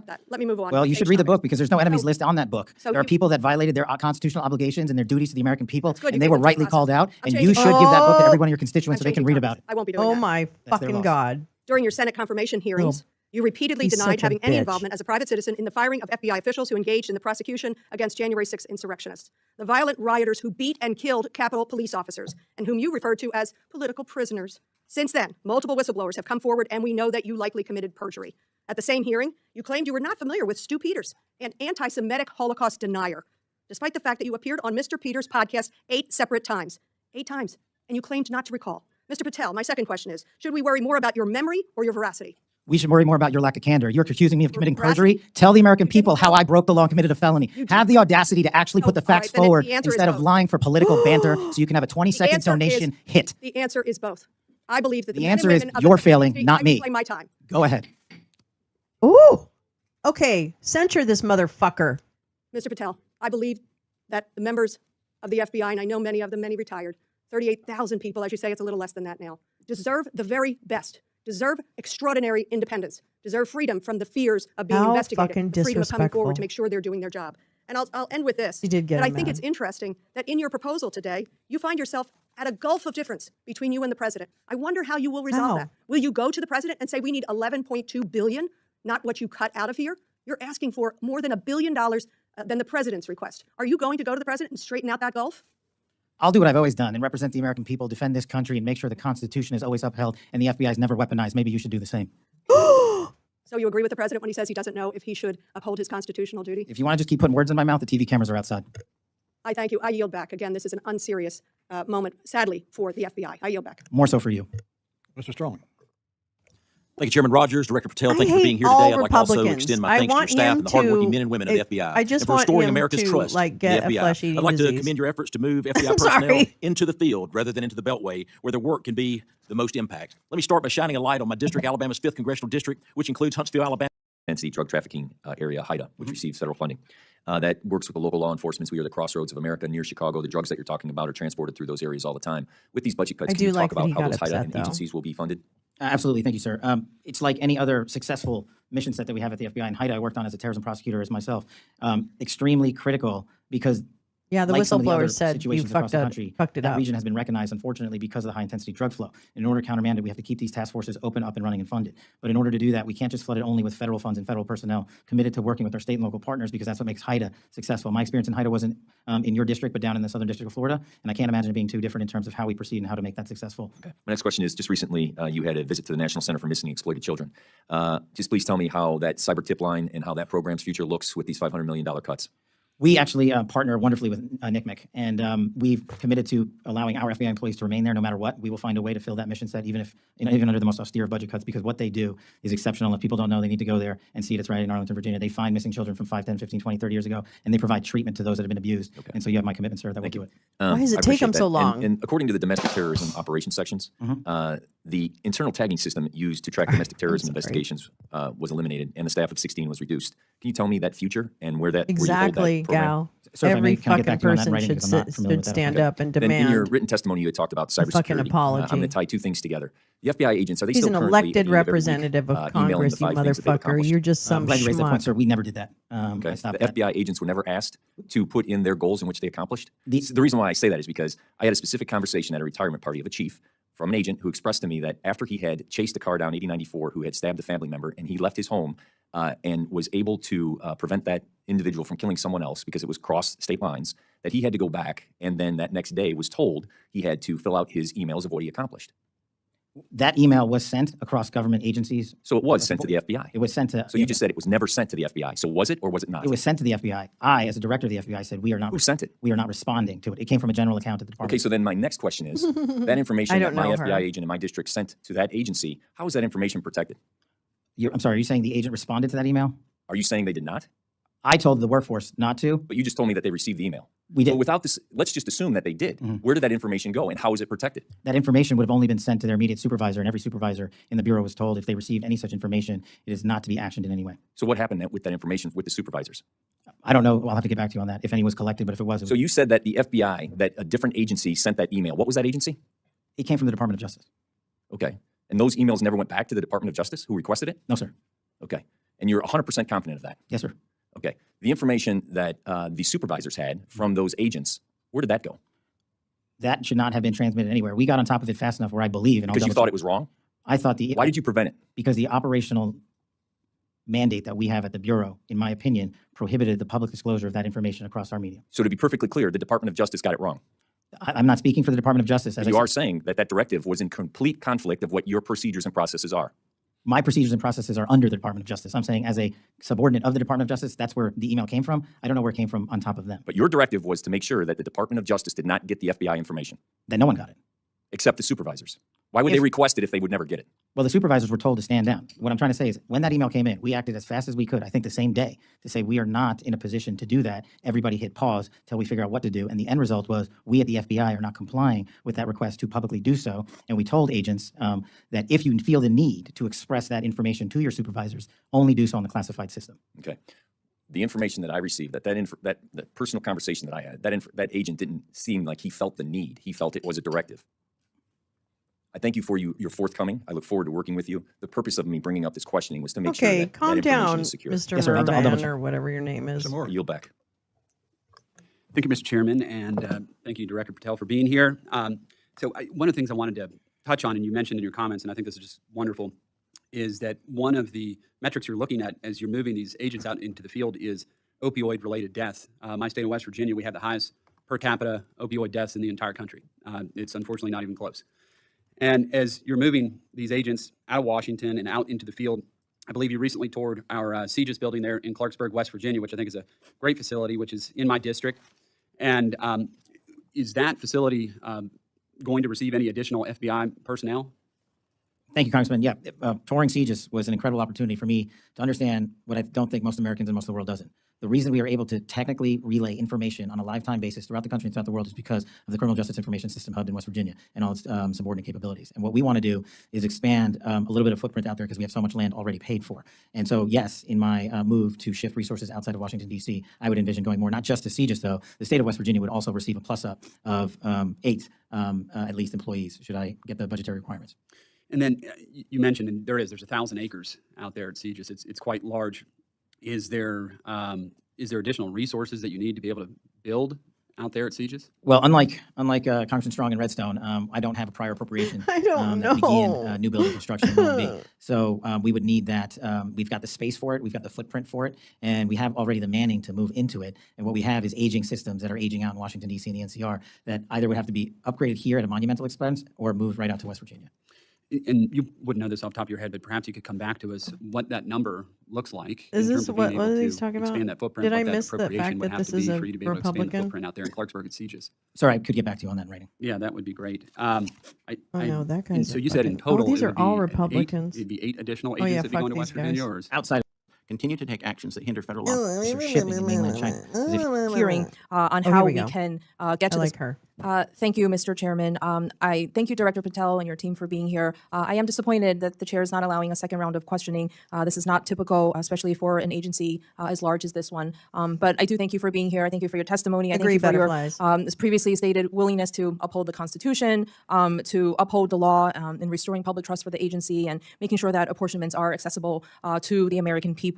And I know that you are, as you said, in the midst of this appropriations process. You talked about the $11.2 billion that you personally believe would be helpful to be most for the FBI agency to be most effective. And as we work together, bipartisan, like Mr. Morelli said, to combat everything from violent crime to fentanyl to terrorism, we do want to work with you. And we would love more additional information. Obviously, we won't be able to do it during this hearing, but after the hearing on how we That's can true. get to the Well, specifics actually, it's where over. you arrived at the $11.2 billion. The We'd confusing love to title work with hearing you. is over. And then I do want to yield my additional time to my colleague, Ms. Dean.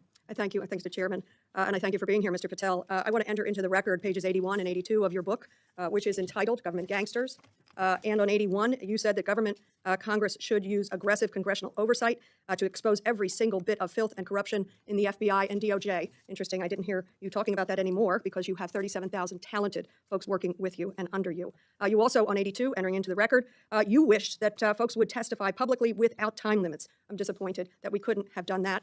We should have not had such time limits. And then finally, I do want to enter into the record your Appendix B. It is entitled Members of the Executive Branch, Deep State. And just pulling through a couple of them, I see listed in here dozens of people, but the Covington Law Firm, Mark Esper, Perkins Coie, Miles Taylor, Andrew Weissman, and so many others. I enter those into the record. Don't open your mouth, bitch. We thank you for being with us today. Yeah, we think that you're the best. You're the best, and we love you. That's right. You're great. What took you so long to get here? You must have been waiting for me. No, I don't know. Oh my God, I hate everybody in this GOP. Fuck the GOP. Yeah, he's about to publish an update with her name on it. I'm surprised. I think her name would be in it. Actually, as a member of the committee, she's probably in there, or at least adjacent. Anyways, wow, what a day. What a fucking day. Thank you so much for coming back. I'm so glad we got to hear from Mr. Powell, Hottie McHottie, Hottie McFinance. Let's see, today's Wednesday. The Cracker Barrel Caucus. Unfortunately, that's too true. But Blanche, we call you a racist because you are one. Of course, thank you. My goodness, thanks for coming back. I will be back tomorrow morning with the Thursday Wake and Bake. And I'm glad you're here. Thank you guys for coming. I hope the rest of your Wednesday, your hump day, goes quickly, or that you're close to being free from any organized activity oversight, and you can, do what you want to do, get your rock off your socks or whatever they call that, whatever the kids say. Anyway, thanks. I appreciate it. Yep, thank you. All right, guys, I'll see you later. Have a great day. Don't let the assholes get you down. It's not worth it. They are all shitty. Thanks, Jay. I love you too. All right, I'll see you guys later.